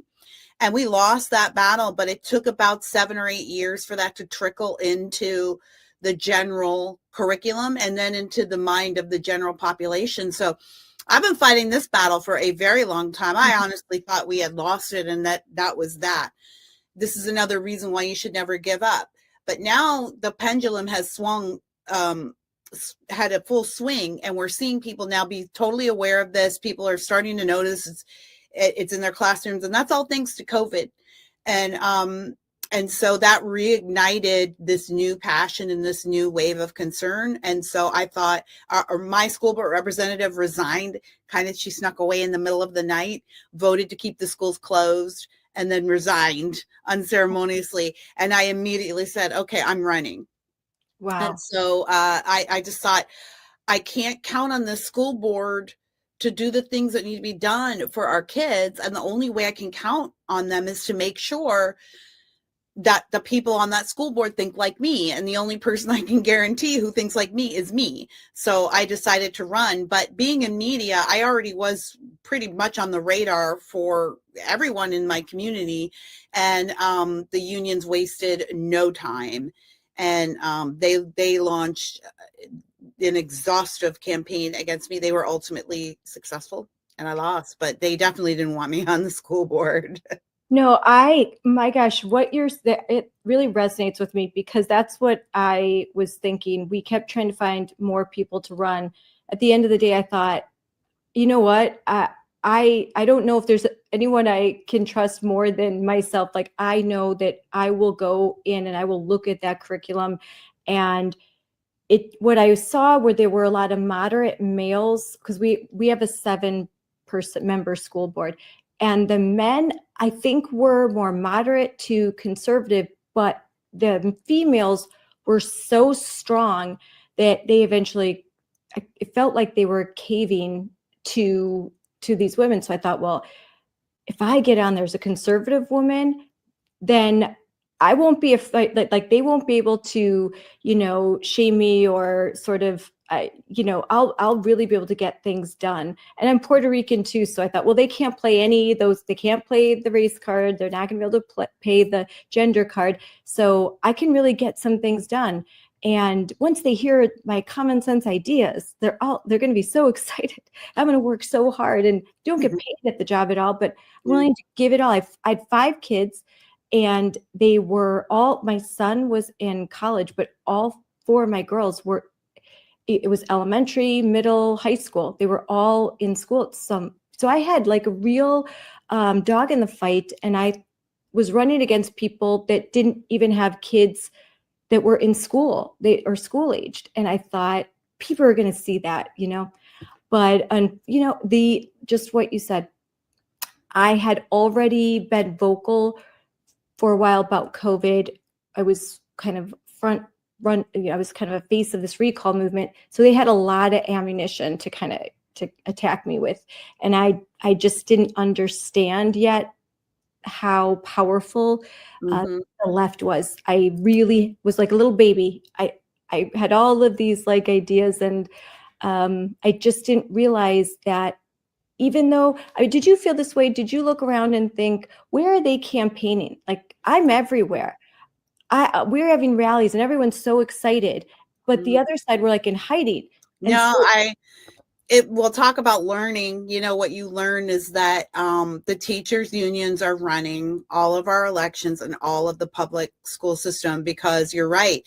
They don't have to. Matter of fact, the guy that won my seat, it wasn't even from here. They moved him in at the last second. He wasn't even from town. He's sort of a school board jumper. He had served in another town, 2 other districts previously. He's just a seat hopper. But they don't have to, you realize, because school board elections are turnout elections. You really have to depend on the community to know what's going on and to go out and vote. And school board teachers unions and Democrats have a built-in fail-safe in the fact that they have all their union voters. They don't have to go campaign. They have thousands and tens of thousands of union voters, and all they have to do is send around a ticket and say, this is who you're voting for.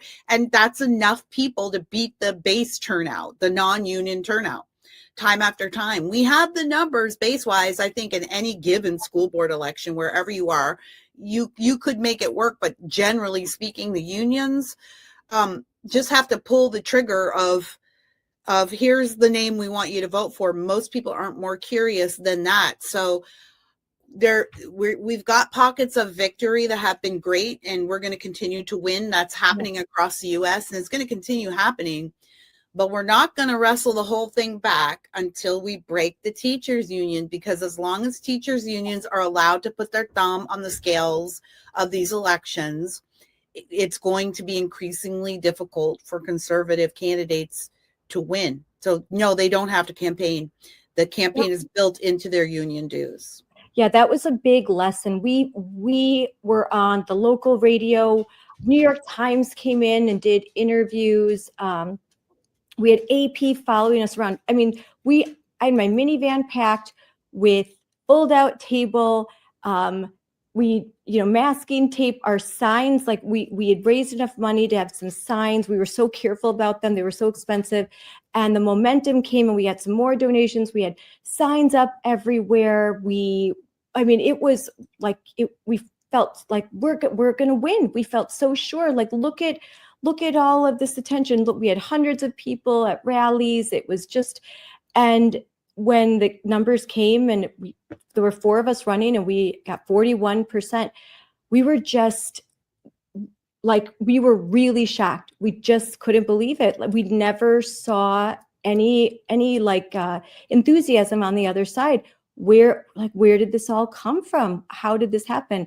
And we just didn't have that understanding. Also, the Republicans did not come out to vote. Had every Republican that even had voted for Trump in 2020, even though he lost, if they had just come out to vote, we would have won easily, hands down.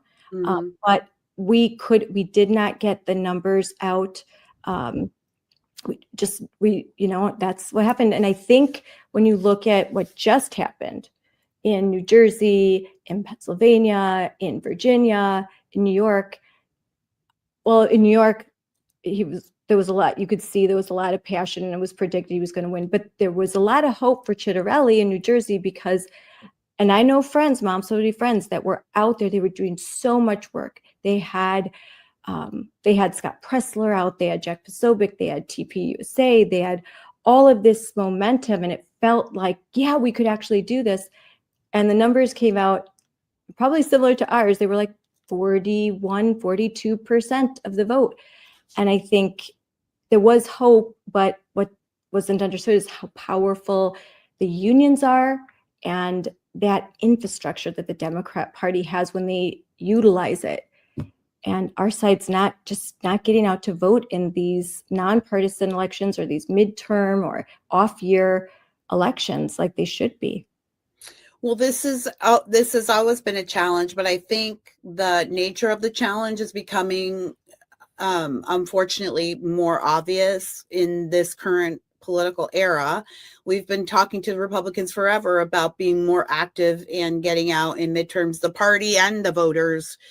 The party does, need to be a little bit more strategic about midterms. It's difficult because you have the national party and then you have the state parties and then you have local and county parties, and they're all different. Yes. And I don't think a lot of people understand that. So it's hard for those people to work together. Regardless, whatever party you're talking about should have a midterm strategy. But this is one of the things I speak about. I travel up and down the state of California talking to, in particular, women's Republican clubs.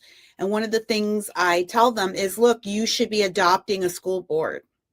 This club should have a school board that you officially consider in your family. And when there are elections, you are advocating for the conservative candidates. You are raising money for them. You are knocking on doors for them. You are their volunteer teams. You send people to the meetings. You make sure that people know what's going on in the school board. You make sure that when elections come around, the community is notified, because we have to start wrestling back the public education system, and basically we have to re-educate our patriots. Marxists have been educating our students for 70 years. Now we have to do it, but it means we've got to win the school boards, and then we've got to change the cultures, and we can't do that without great support, as you just pointed out. Yep. That it's when you're talking about midterms and we're talking about local elections like school board elections, that's turnout, that's name recognition, that's advertising. Your local Republican Party should be pouring a lot of money into advertising for their school board candidates. They really should, because it's not just the education of the future voters and patriots that is at stake, but it's also a whole bunch of contracts. It's also a whole bunch of money, also a whole bunch of influence in the community that belongs to whoever really holds power in the school board. So if Democrats and unions control your school board, it's all their people that get the contracts. It's all those people that have the power and influence in your community. It goes way further than just setting the math curriculum for your district. Yeah, I mean, Moms for Liberty, that has been what we're all about.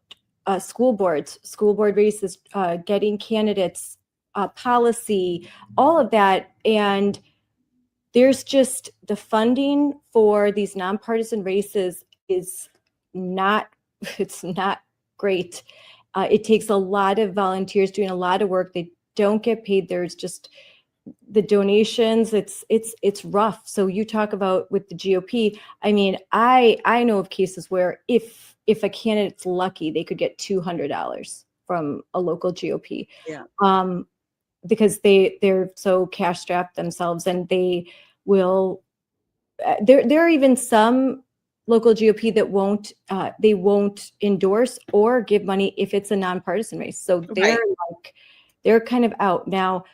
In our county, we changed that by getting involved in our local GOP and reviving and having leadership that will prioritize these races for all the reasons that you said, because they are important. And a lot of times, I mean, I think Republicans and Democrats, but in our state house, a lot of our current Democrat leaders, elected leaders, started in the school board. It's just a springboard. First school board.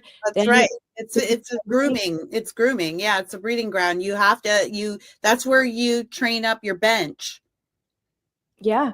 And with us, I feel like that's where it stops. Like they run to school board and they're so battered and beaten down that they're like, I'm done. I'm out of here. There's just overall, there's some structural issues. Now, some even make the case, you know what, we have to work behind the scenes.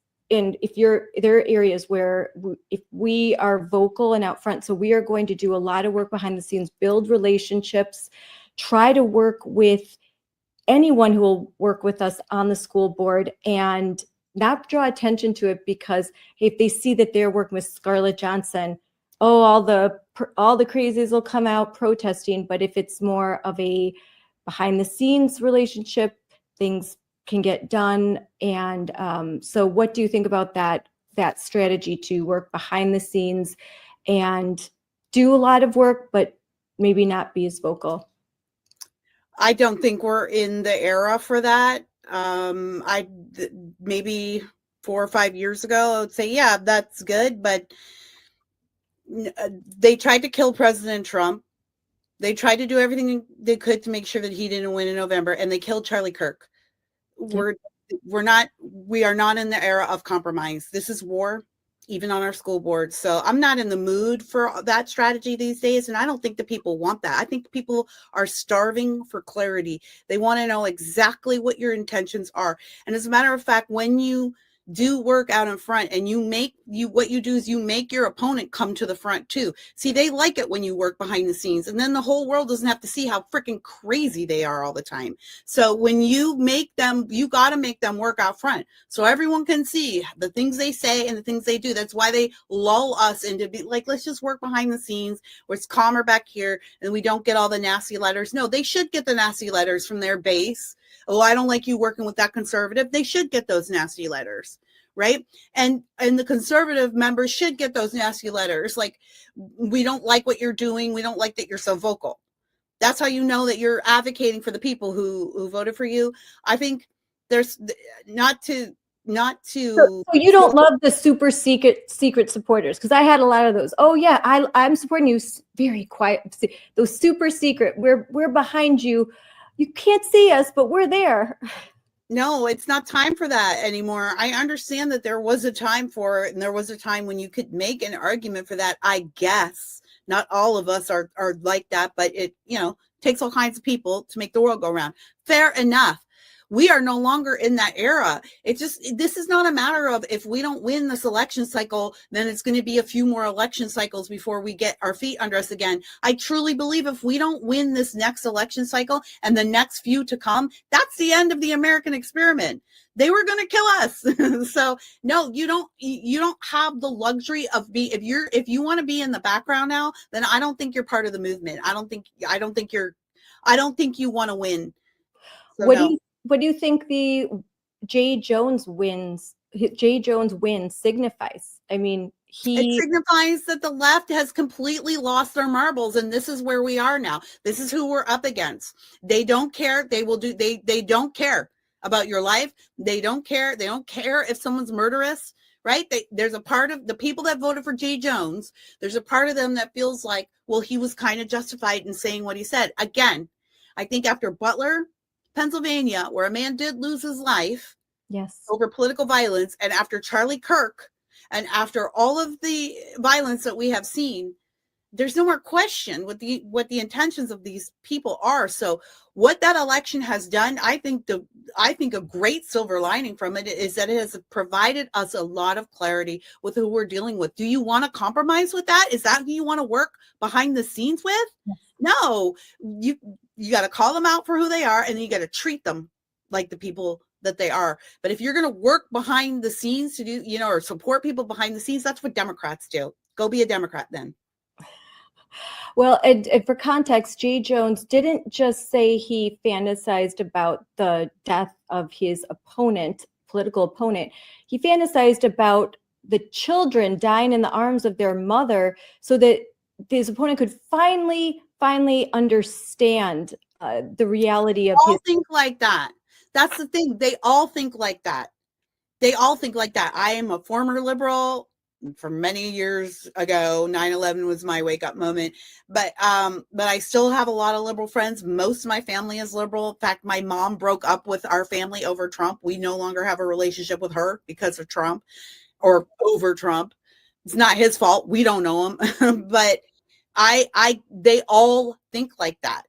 That is the thing. And the ones that don't think like that are the ones that are peeling off. They're the ones that are going, whoa, I'm not comfortable with this. I'm either going to sit out the elections or I'm holding my nose and voting Republican because something's weird here. But there is that mindset that is like, yes, it's wrong to kill people, but if only these people knew the pain of gun violence or knew the pain of starvation or knew the pain of whatever, of prison, then they wouldn't be so bad. And so then it's okay to inflict this upon them because they need to learn their lesson. That's a very, very dangerous mindset. So I'm glad that Mom Donnie and the Jay Jones thing happened. I'm not happy that it is this way, but I am glad that the silver lining is that everybody gets to look at the other side and see what we're up against. Exactly what do you want to compromise with? I think the only caveat I would say is I know people that they're Democrats, and I mentioned, like, look at what happened with Jay Jones, the AG candidate for Virginia. And they're like, who? Jay who? I'm not joking. They don't know. So Yes. don't be surprised that when we say that I think Democrat leadership or like the diehards may think this way. A lot of people that just vote Democrat, they don't know who Jay Jones is, or they convince themselves that you're a bad person, you're a white supremacist, so I don't even have to listen to you. You're probably lying anyways. You're making all this up. Well, this is my point. This is my point. Even though those people, first of all, you're absolutely right. That's the other thing we need to keep in mind is that, like, we think that social media is the end all be all of these discussions, and we do all our polling there. And most of the country isn't even thinking about these kinds of things. Another issue, right? It's turnout, yeah, especially for these smaller elections.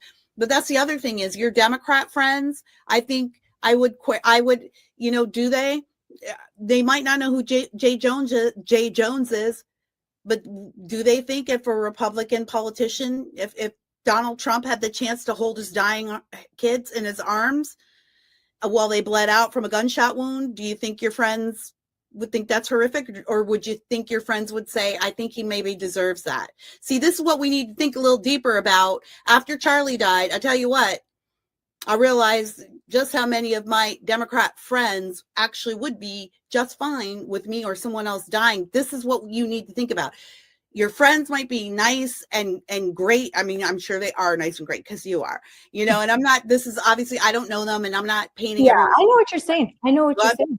Yeah, people need to like step back and go, well, sure, maybe my friends didn't really know about all of the details of Jay Jones, but it isn't about what they know. It's about what they believe. And I bet if you ask them some direct questions, you'd get some pretty disturbing answers. I think we all need to come to terms with this. Yeah, and I think that sometimes they can think it's all in this realm of theoretical, and the political violence, even after Charlie Kirk, I think Charlie Kirk did shake people up, but they still, because, he's Charlie Kirk or something, like they're still have not come to terms with the political violence on the left. Or maybe I'm just hopeful in thinking that they don't take it seriously. Even after all of this, they're not taking it seriously, that there's real political violence. Antifa is real. This isn't a GOP talking point. This is something very real. Just Andy Ngo didn't just make all of this up. You live in California, like very dangerous. I'm Moms for Liberty. I have been confronted with these folks a few times, once in Pennsylvania, and it's terrifying. Antifa is terrifying. It's the first time in my life that I felt these people would kill me in a second. They would rip me to shreds if not for the police officers. I felt the evil, like the hate around me. Yeah, I think there's a lot of people who might not take, stories about Antifa or stories about Andy Ngo seriously. Of course, they don't get it. There's a lot of people like, it's not that bad. But if it were that bad, would it be that bad? You know what I mean? That's what's going on the other side. Everyone needs to be honest. That's what underneath it all, and you should ask the direct questions so you know. Yeah.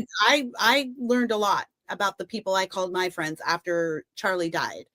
And I don't think someone is safe who really has that underlying feeling of if there were, listen, ask yourself this about your, I don't want to use even the term Democrat. You can just, yeah, like, and you're progressive, yeah. you're like your progressive friends and family. But think about it. They might say, hey, I don't condone violence. I just don't like, hateful speech. But if you went to them tomorrow, you waved a magic wand and you said, you know what? For the next 24 hours, you can round up whoever you want and you can put them in a re-education camp, and they have to stay there until they learn the proper way to be an American and learn the proper way to vote, which would be voting Democrat or to the left. And use the right pronouns. Or die. If you could do that and there would be no consequences for you whatsoever, would you do that? Most people would say, yeah. Right? Like underneath a lot of them, if they knew that there would be no consequences for punishing us physically or otherwise, most people would say, yes, that's okay. This is what I need people to understand, that lurking under the surface of these political and policies discussions is a deep and evil and dark agenda that really would see most of us who advocate for liberty dead or in jail. I know it sounds hyperbolic. It might not be the right tone to be striking on a Moms for Liberty podcast, but that is exactly where I think we are. And I want everyone to know that this is a new position for me. I am just getting here. I have not been this person until the last year. Till the last year, you can go listen to all my stuff and you're going to hear me saying, let's persuade, let's be persuasive, let's be influential, let's get in on the culture. Where I got radicalized is Charlie. I just don't think there's no more time for compromise. I think we have to win or it's over. Now, you mentioned that you saw this curriculum as early as 2012 and 13. That was one of the questions I was going to ask. Mm-hmm. I have a lot of friends that, like Kelly Shinesky, who has talked about this for a long time. She's in California. My friend Rebecca, who chairs of California chapters of Moms for Liberty. They do a lot of great work, but I think because in California, there can be thought of it can't be saved. What can you do? But there are a lot of moms and a lot of dads that are doing so much work despite all that. I just spent the weekend in Chicago at a conference with Sonia Shaw, who's fighting the good Sonia's fight. Talking to my ladies club next week here in Oh, Southern California. really? She'll be the guest of honor. Amazing, and she's such a fighter. Can I plug that, by the way? If you're, go ahead. Yeah, it's a Southern California area Republican women, scarw.org, and go buy your tickets. Sonia Shaw's going to be our featured speaker. She is awesome. She's amazing. She's amazing. And I'll put that in the comments. Send that to me. Text me that. I'll make sure I get that in the comments. Great.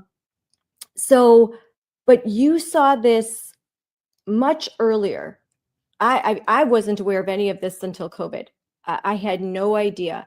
My friend James Lindsay had mentioned to me when he was coming to talk about critical race theory in Wisconsin in 2020 and 2021. I went out to lunch. That's where I really met him for the first time, and we started to become friends. We were with a group, and he said, "Well, actually, critical race theory is old news." And I'm like, "What?" It was just this huge issue at the time. And he said, "No, what's the real issue is gender ideology and critical theories that go beyond race and go into, quote, gender and this, transgender sort of obsession." I'm like, "What are you talking about?" I'm like, "That would never happen in Wisconsin. And I've never even heard of such a thing." And he started to explain it to me. And I kind of, in my head was like, I was nodding in my head. I'm like, he's lost a couple of marbles there. Like, that's talk. And then a mom calls me a few months later and tells me she is on a committee that in a school district in Wisconsin that is about to adopt a new sex ed program, comprehensive sexuality education, advocates for youth. And she has got a hold of the materials and she wants to send it to me, and I'll be shocked. So I pulled over in my car, in my minivan, pulled over the side of the road so I could pay attention, pulled it up, and I'm like, oh my God. everything James had talked about, but worse. Mhm. And I was like, and that started me down the path of like 6 months of deep dive research into what literally the depths of hell, which is what this curriculum is. It's so abhorrent for children. So that curriculum, I haven't looked at yours, but I feel actually very, very confident in telling you it's probably the same curriculum that we developed. So we're always the test case here in California. This is why everyone, you should care about what happens in California. Don't abandon us because it comes to you next. Yes. So, but we were the test case. So a group called the Human Rights Campaign wrote the sex ed curriculum here in California. I always like to mention that the executive director of the Human Rights Campaign, who is Hillary Clinton's best friend, is serving time in prison for child sex abuse right now. Who's that? I can't remember his name. He's doing like 7 to 12. Wow. Yeah, he might even be out now because this was a while back that he went in, so he might even be out by now. They wrote this. So the Human Rights Campaign has a very innocuous name, sounds very nice, but it's actually just a hardcore left-wing, radical, transgender and LGBT IA2S. all the other letters, advocacy organization. They write the bill. Every bill that has to do with sexuality or gender in California, it was written by them. All the curriculum bills, it was written by them. Their fingerprints are all over that 2013 curriculum that we were fighting. Their fingerprints are. If you go down all the way down that rabbit hole, you'll end up at the HRC website. So this is a certified strategy that they then successfully infected the California public school system with very quietly. It was really hard for us to be heard. You know, kudos. I gotta say, shout out to my friend Dan Bongino, who had me on his show like every week for like a year to talk about it. Really? I mean, he was really a true advocate for it. And the other person I like to mention when I talk about this is Larry O'Connor, WMAL, out of Washington, D.C., and works at Town Hall as well. They were on it, but even those voices weren't big enough to tell people what it is. So Human Rights Campaign then took this strategy and imported it. So that's why people in states like Wisconsin will go, what? This can't possibly be here. We would never vote for this. Well, no, of course you wouldn't. You didn't. The parents of Wisconsin did not. The Human Rights Campaign came in and threw around a lot of money, and then it ended up in the right bills. It just gets, put in there by incrementations. I want to say this is the same thing with the union, the recall strategy for the teachers unions. It's the same thing. It's all the same people. All these strategies, Republicans are so hobbled because we tailor our strategies state by state, and the Democrats have a strategy and then they import it to the other states. Yep. That's what you're seeing. Yep. I'm pulling up right now. So you're like everyone can see. I've talked about this so much, but Human Rights Campaign, they are behind the Advocates for Youth, 3 R's. There's different names. The Advocates for Youth was the most recent. The Future of Sex Ed and the national organization all worked together in 2020 to create a comprehensive sexuality curriculum that Biden, of course, shoved like down the throats of all school districts, and then federal grants made it free. So guess what? They love free, and they love the fact that it's uber woke. And Human Rights Campaign is behind so much of what is going on in your school district. They fund a lot of those rainbow reading rooms, GSA clubs, all of those things. The fingerprints of HRC is on all of it. And guess who they're partnered with? The Clinton Foundation. Need I say more? Yep. And so look at mobilizing voters. They mobilize voters and they deliver curriculum into classrooms. So when they tell you, oh, stop being so political, because you're running for school board isn't political. Education isn't political. That's what they say so that the normies can Right. go back to sleep. For Right. them, it is so political. Look at what happened. Only political. They don't care about educating kids. Obviously, let's look at the numbers. We only have to look at the education numbers in literally every state in this country. So clearly they don't care about the kids. Of course, it's only ever political. Conservatives made the mistake of believing that our opponents loved this country and our children as much as we did. And so that you wouldn't bring politics into education. We made a mistake in thinking that nothing is political except politics. As it turns out, everything is political. Everything.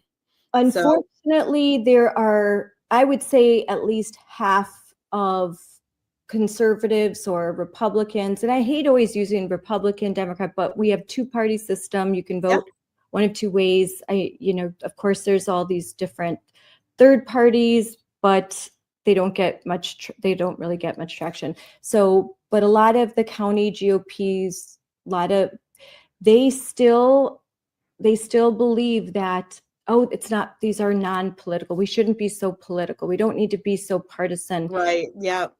They're becoming fewer and fewer. And in Wisconsin, we've got a lot of great people because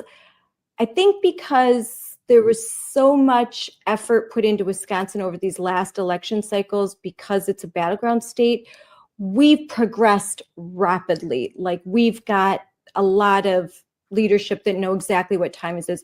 In fact, my state chairman, GOP chairman, was a mentor of mine. He was 100%, before he was chairman, supportive of Moms for Liberty and the parental rights movement. And he gave us a whole platform. He recognized right away, this is the future. This is so important.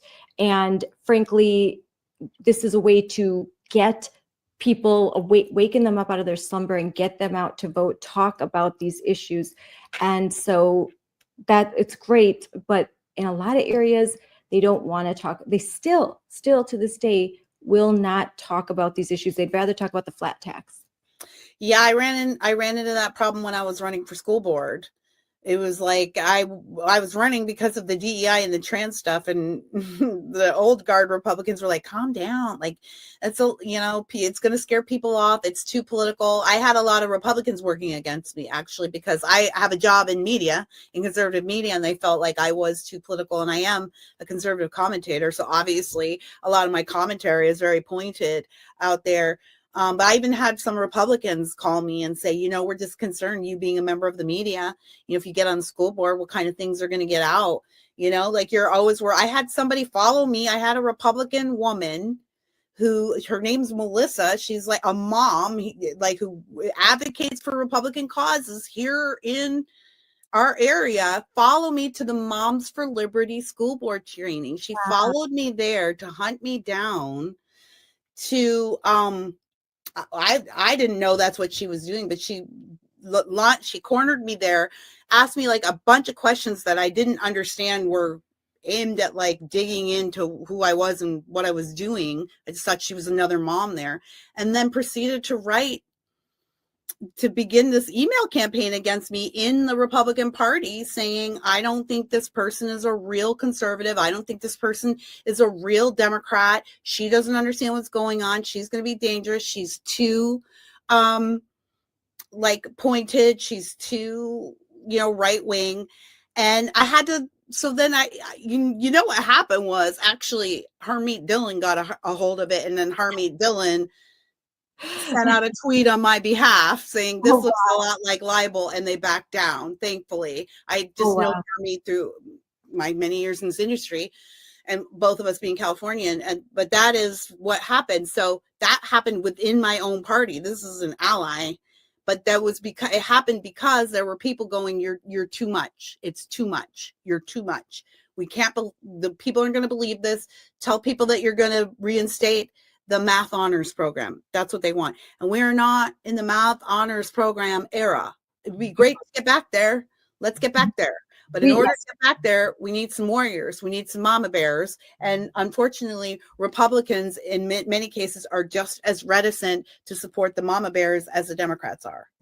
Yes, I had at a GOP caucus, I had someone who I thought was friendly come up. I went up to them to say to vote because I decided, well, if I want change, I'm going to have to run for a position in my local GOP. And so I did. And I'm, like I have good relationships. I'm always nice. I'm Wisconsin nice. Okay. Like I'm always trying to be very nice and fighting the good in something. And I'm like, oh, hey, would you vote for me? And it was just like, no, you're a disruptor, Scarlett. You're just a disruptor. You're disrupting everything. And I'm used to getting attacked by Democrats. That's fine. But that I was really like trying not to cry, but frankly, I'm just like, wow.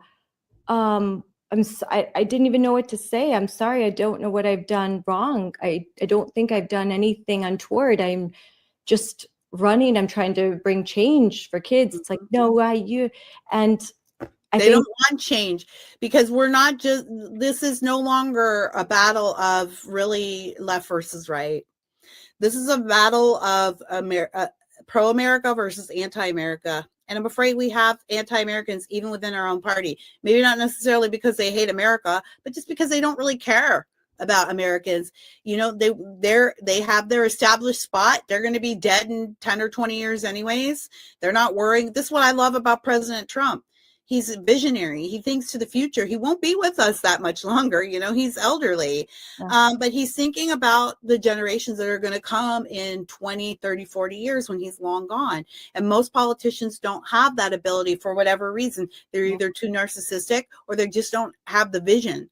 And so they're afraid to. I think they're afraid to admit where we're at. It's scary. And no one wants to be wrong. Mm-hmm.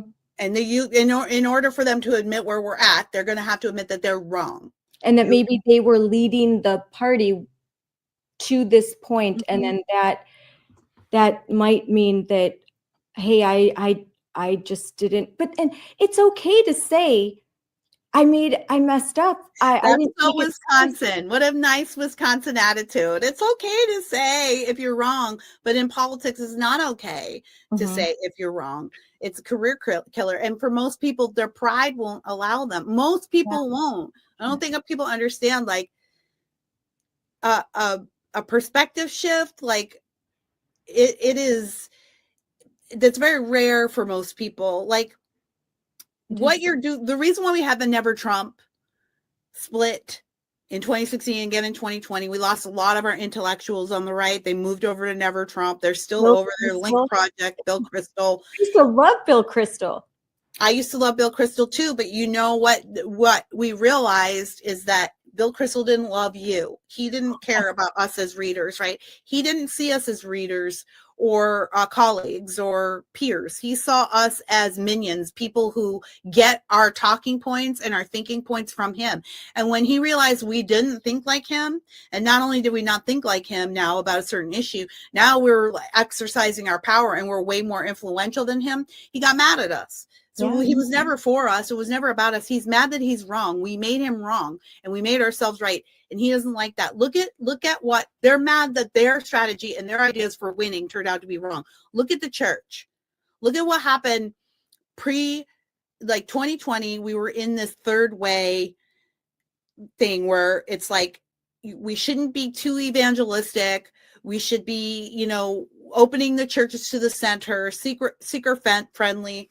The Gospel Coalition, Russell Moore, Tim Keller wing of the Protestant church became really big, and they were winning a lot of people into the church. And then it kind of just stagnated, just flattened out. Charlie Kirk dies, and suddenly we're seeing this huge revival of evangelistic Christianity and Protestant faith and faith values, or just faith values in general.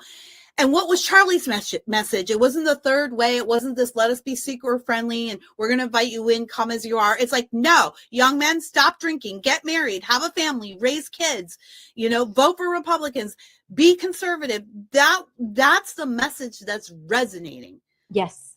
Because that's what they don't like, is that they're wrong. Kids, they're hungry for truth and discipline. they are disordered. They're the young brain, like they may repel it. Of course, if you raise teenagers, you know that. But deep down, they need it. They want it. They need that kind of structure. They need to be told what's right and wrong. And when you don't, I mean, if you ever watch Jordan Peterson, what you do psychologically when you just sort of let your kids like make grown-up decisions at a very young age and pat yourself on the back that you are such an amazing parent, you're so progressive. No, you have done a disservice to your child, and they will end up resenting you, and they will have anger towards you because you didn't parent them when that was your job. And if you don't do the job of raising your kids and giving them a worldview, someone else will gladly do it for you. And here we are. I want to play real quick before, I want to play this, what you put on social media, because it's really important. So let's go to a school board meeting for your kid. Would you go to 10? Would you go to 10 city council meetings for your kids? Would you run for city council for your kids? Would you knock on 40,000 doors for your kids? Would you register 5,000 voters for your kids? Don't tell me you'll die for your kids. That's the easy part. Every parent would. Will you sacrifice your Saturdays to walk for that candidate that you believe in for your kids? Everyone needs to start reframing what it means to serve, what it means to sacrifice, and what it means to die for your children and to die for your country. It means dying to yourself. It means dying to your schedule, dying to your comfort, dying to your need to be well liked and loved, dying to yourself, dying to your own needs. It's a service. Oh my gosh, I like goosebumps, just goosebumps. I can't tell you how many times in how many different situations where we're asking, hey, can you just come out to support? And like, oh no, I've got this, or, you know, my kid's basketball game or this. Do you know how many basketball games I've had to miss? I try very hard. Do you know how many dinners I haven't been to? Do you know how many vacations had to get rescheduled? How many sacrifices are made by the people that are trying to, they're running, they've committed their life, they're going to run for office, but those that are supporting them, and then just like you said, school board, just changing policy, just bringing awareness. It's so much effort, and we ask for so little, and we just, I feel you on this. I just have to say, I feel you on this. I think I don't want to be too harsh on people because I get it. I get it. I have had those moments, those times in my life myself, where I'm like, after my school board race, I kind of like just retreated for a year and a half, just just to lick my wounds and recover. You have to take a break. You do. That you give like you abandon your family. It's a season. Like it's a season, right? It's a season. I'll do that. Like after the Trump campaign, I took a break. I had to. You have to, because you give everything. So I get it.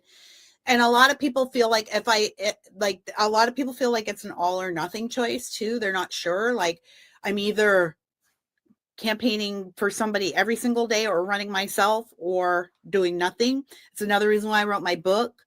It's got all kinds of practical advice about what you can do where you are in your time. And that's what that video was about. It's like, you need to reframe what it means to be active and to serve. You don't have to be us, right? Nope, it is a type of person. It's a type. We're a type, right? That will go out on a Friday night to a meeting rather than, a concert. It's a type. Fair enough. But you can do something right where you are that won't co-opt your whole life. You have options. There are ways you can support people, support the truth. It's as easy as doing something like putting a sign in your yard for a school board candidate, which is so hugely important. It's stuff like that. Everyone needs to reframe what it means to be a part of the battle, but no one can sit out the battle. Now, this is the point. This is what I was talking about. We are no longer in that position.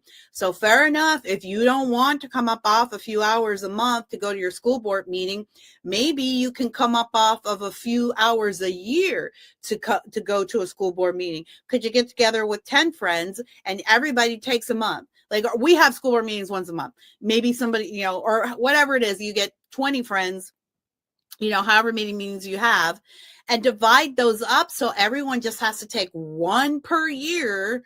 And then you just go back and report to the group, the Facebook page or whatever, what happened there. Like everyone needs to start thinking about what it means to serve, do it differently. You know, I talked to a lady who I use this all the time. She came to buy one of my books at a book event I had. She's a teacher in the Seattle public school system, or she was a librarian.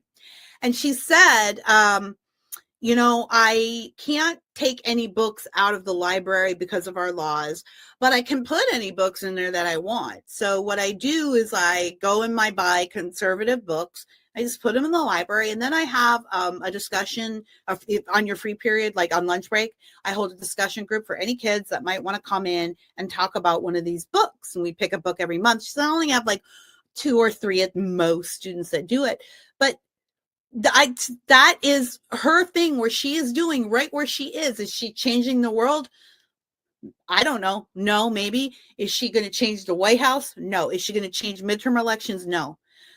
But she's doing what she can right where she is, and that's enough. Everyone needs to pick something, get in a lane, get in the game, get in where you fit in, because this is war, and you're either a soldier or you're a victim. You pick one. I think you're exactly right. And what I'm saying and what you're saying, you definitely don't have to be us. I think I wouldn't ever ask someone to do that much work. If you feel called to it, that would be wonderful. That would be wonderful. But there are so many other things you can do. I love that. And I love what you said.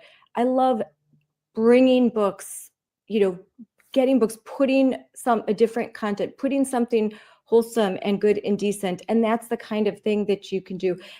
With Moms for Liberty, you don't have to be in front of a camera. You don't have to be the person running for office even, but you could, what do you do well? Could you bake cookies and add that as part of our fundraiser? We're going to sell some, like a lot of times there's bake sales in order just to raise money for causes in their local community.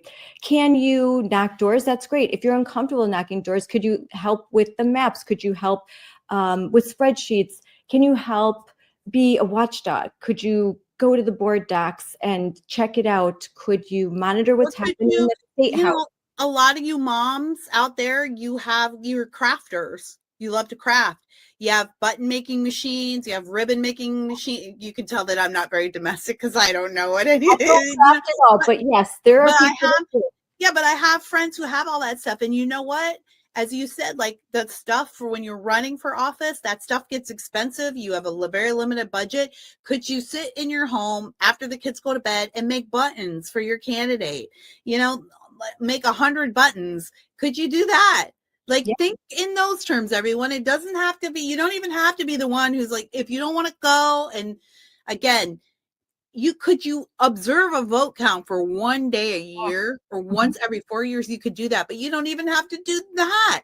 If you have stuff that you're doing in your own home already, that you already enjoy doing, could you put out flyers for a candidate at your next dinner party or at your next event? Just stick them by the front door or put them in your kids' like goodie bag. You know, everyone think outside the box. Think outside the box.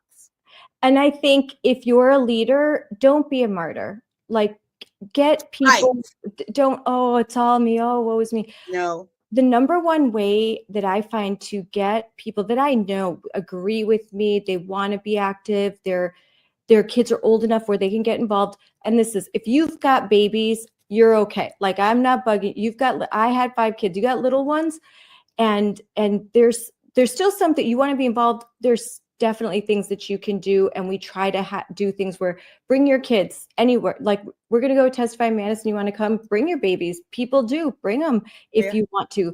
But if you've got really young kids, you're okay. You're okay. You get a hall pass. You could, now Turning Point, and I know Moms for Liberty, we developed we had a phone system where we had moms at night when their kids went to sleep, a half hour, here's a list, make some calls. Hey, did you vote? Did you get your ballot? You have your ballot? Did you turn it in? Okay, great, thanks. Do it from your home. No one knows who you are. There's a way that no one sees your number. You can do this and you feel like, oh, I got something done and I didn't sacrifice the time away from my family. Number one, so when kids are older and I see that there's moms that want to get more involved, I say, let's go to the State House, let's go to Madison, and we're planning a big legislative day this year in February in 2026. When they see it demystifies things, that it's not as scary, but they also see 13 hours of the Human Rights Campaign and the ACLU and the NEA and the local Wisconsin teachers unions, when they bring the cars and the buses around and drop off all their protesters and they testify and they see the insanity of what we're up against and they hear and they see with their own eyes and their own ears, they see it. It cannot be denied anymore because when these people testify, they will say all the quiet things out loud, the craziest things that you could possibly imagine. I mean, I've seen women that have medical degrees say that, yes, you can have an abortion after the baby's born, which is murder. Okay.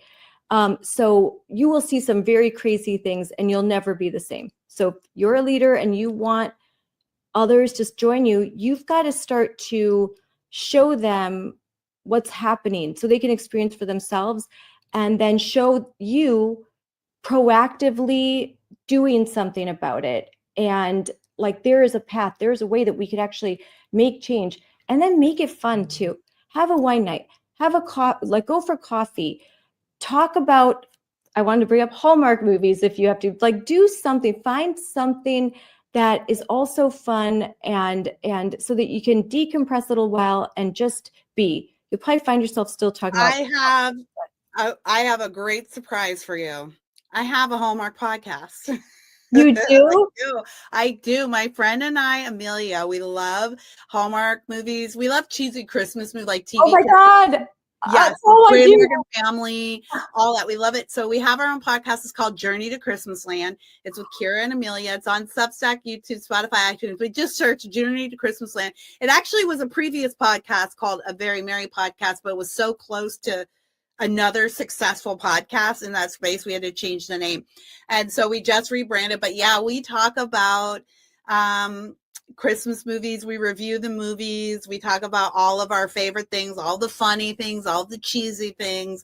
And it's a nice break from the because we're both in the political space for our jobs. So it's a nice break from all that. We have so much fun.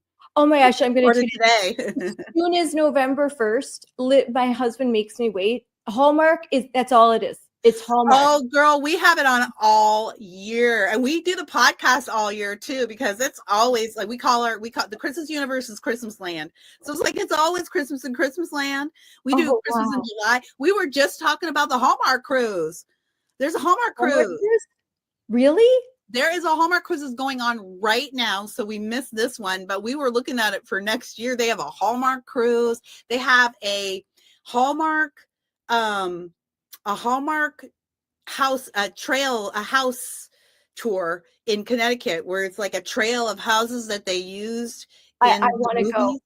I want to go. We're planning. We're going in February. We're gonna film an episode there. Actually. Oh my gosh! I mean, I have a Hallmark. I have my Hallmark watching wine glass. My Hallmark watching. I have my blanket. Girl, I will. You know what? I'm gonna send you a subscription so that you can watch our Hallmark podcasts and stay in touch on the newsletter because you will love this podcast. We have so much fun. I'm so excited for the third 3 men and a. We just did that one. We just did it last week. We called our episode "Roy is good with his hands." I think you're gonna like it. I haven't watched it yet. I think I DVR'd it and I was not disappointed. Oh my gosh, I'm so excited. Do you watch Finding Mr. Christmas? So my daughters and I are just starting Finding Mr. Christmas. Oh, that's so great. Oh my gosh. Well, we definitely got to make a time for you to come on to our podcast in the future. Maybe we'll do some chatting about Hallmark movies, and my we gosh. actually moved. We expanded. We used to do only Hallmark, but Hallmark's getting a little woke lately, so we've been expanding our offerings because there's. Candace Cameron has and she does the movie She moved over to Great American Family, and they partner with Pure Flix, and they do a good. That's more of like the old school Hallmark content. New Hallmark's getting a little racier, but we still love it, and I love cheesy Christmas movies. If you listen to my political commentary, you might not get that about me. I know. I'm glad that you bring that up because that's me too. Like I love Hallmark. I love Chris. I love to talk about pop culture. I loved movies, and now I find myself just watching old movies. Every once in a while, there's something and I have older kids, so I can take them to certain things, and it's a little woke. It's like, oh my gosh, they'll even say, oh mom, I know that's so woke. Like they didn't even need to have that in there. When your kids are younger, I get you have to be a lot more selective. But I love Hallmark. I love Christmas. It's my happy time. I hate when I don't like to get too. I even tried December, balance the politics with I've got to tune it out. I'm watching my Hallmark now. It's a happy place. I'm not gonna. That's why we love it. That's why, I mean, there's an element of poking fun at the cheesiness and the scripts and stuff. There's all of that. But underneath it all is just a great love and admiration for these movies because there's always a happy ending in Christmas Land. There's never any hard feelings. You always get the ending you want. People get what they want. Yeah, they love each other and they're happy. Like, my gosh, it's just nice to tune into something where everybody gets what they want and everybody ends on a happy note. Yes, and I know every once in a while I'll still cry all the time. Like the kids come down, I'm crying, and they're like, "Oh." Sometimes too. So 3 Wiser Men and a Boy. I legit had a teary moment. Yes, legitimately. Yeah, legit. I will you're gonna like that movie. Oh, I'm excited. I need you to watch it and then hit me up on X and let me know what you think. And I'll send you the link to our podcast. You can also listen to that later. But I want to know what you think. I think you're gonna love it. It was really good. Yes, I know. I was setting my DVR for all the new ones. I went to the Hallmark store and I had the list. But then so we have the subscription, so we'll watch. But sometimes I just want to watch it live. And I walk in the door. I was at this conference in Chicago. As soon as I walk in, I'm like, turn on Hallmark. Mom's home. I love it. No sad things, all happy. And everyone laughs. It's like, oh my gosh, it's all hard. Well, I love it. Yeah. Hey, well, I'm down for a good Hallmark movie anytime. Oh yeah, it's good. It's nice to be happy, but this is exactly what I talk about. That I think sometimes people think if they're going to get involved politically, that's all it can get all consuming, but we talk about other things. So in your group, just make sure that you are prioritizing having some fun. I know Moms for Liberty, we have our Joyful Warrior Conference every year. And then we have town halls and different things. And if you have a chapter or you find one, they have meetings once a month. And I'm actually going to speak at one next week.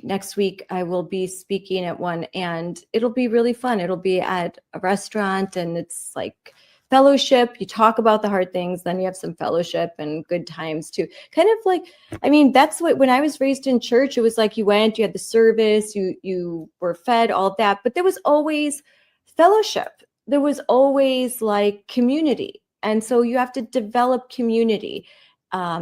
And that will sustain, that will keep the movement alive if people feel like these are my besties now, my friends, and you got to kind of keep that spirit, I think.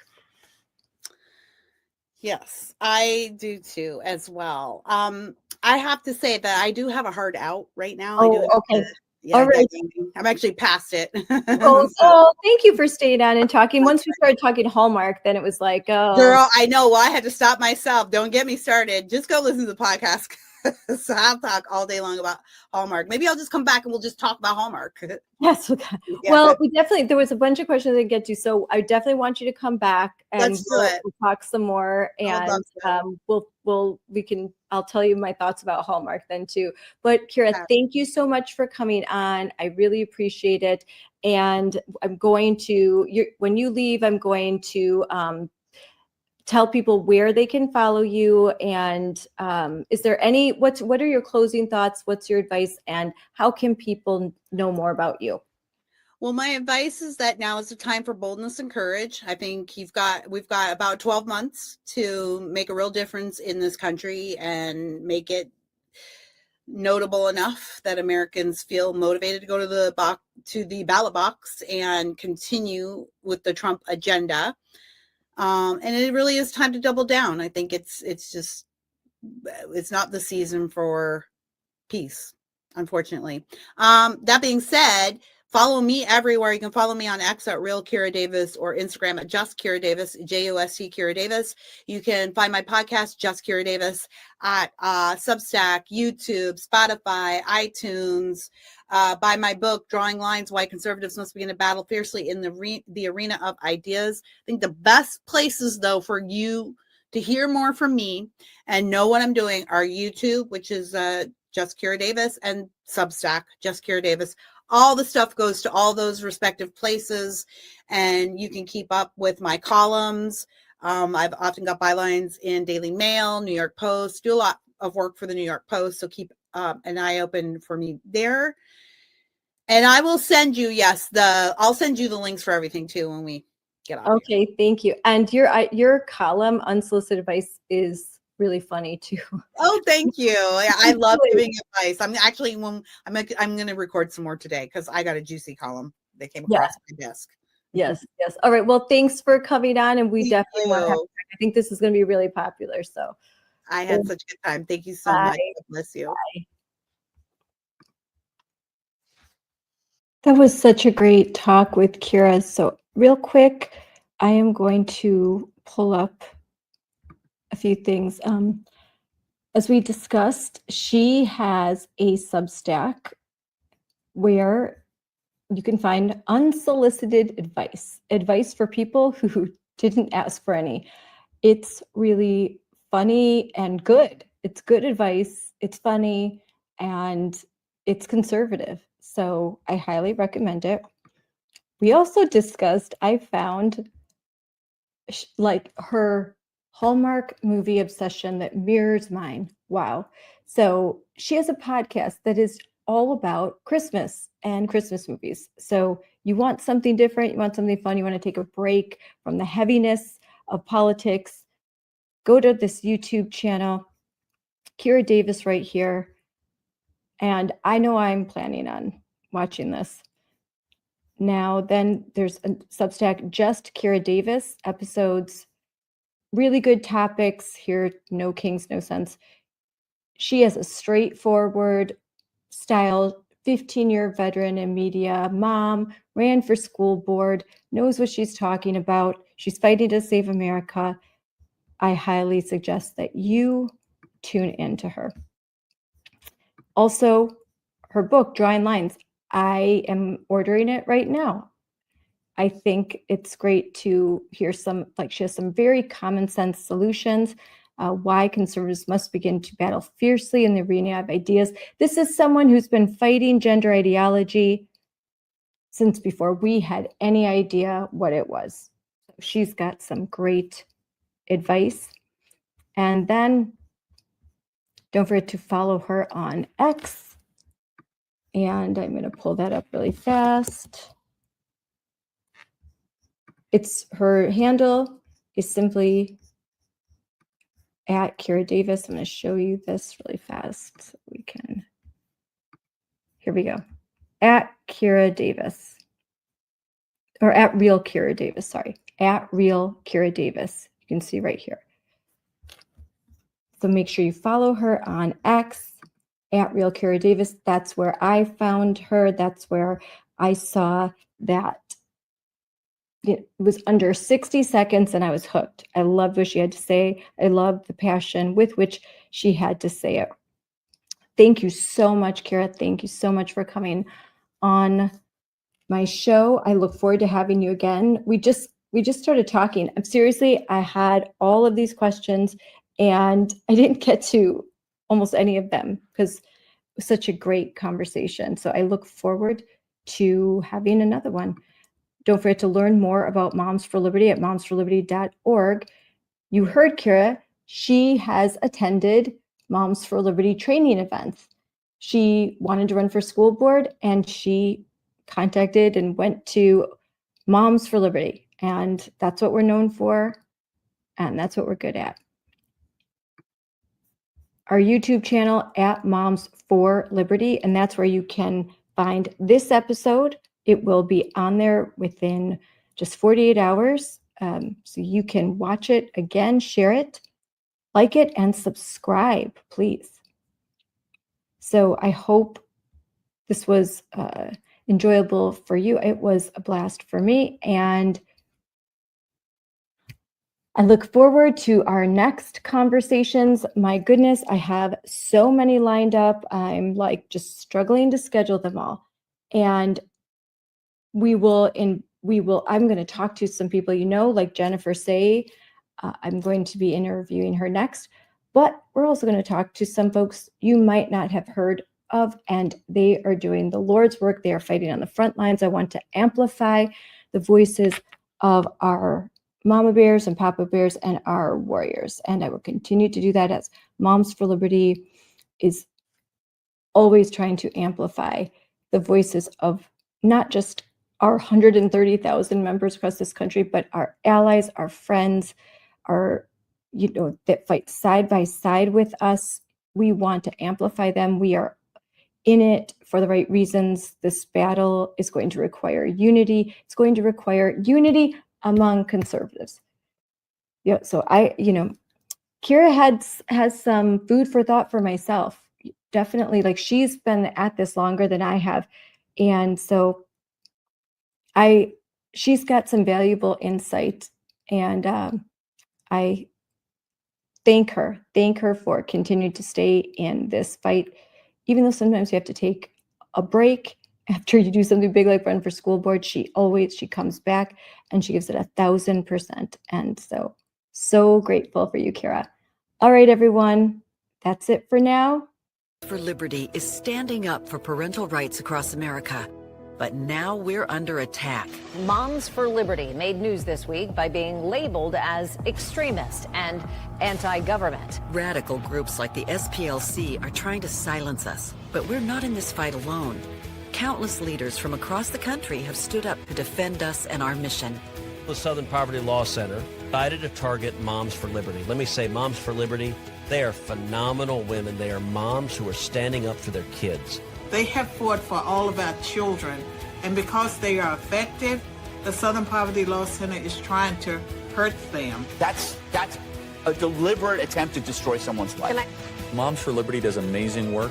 The parents movement in America is extremely important. We are parents. We are parents that care about our kids. We are parents that want transparency in the classroom. Moms for Liberty, you exhibit something that actually the CEOs of the biggest companies in this country do not, which is courage.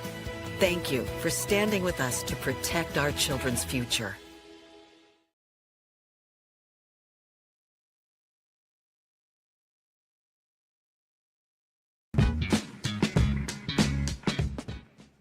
Hi, everyone. Can you hear me? Is that working? Yeah. I decided I was going to play Sporty Spice to Tina's Posh Spice. So you'll forgive me for wearing our own gear head to toe and presenting a little bit casual. I have notes. So I am really happy to be here with you guys today for the second year in a row. This is my favorite place to be. I'll give you a little bit of a background about myself, and then I'll get going. We have an exciting panel for you today. So I am Jen Say. I was an elite gymnast as a child. I was a 7-year national team member and the 1986 national champion. I am very proud of my athletic achievements. Thank you. I started sports just 2 years. I started gymnastics 2 years after Title IX passed. I'm old. I started in 1974.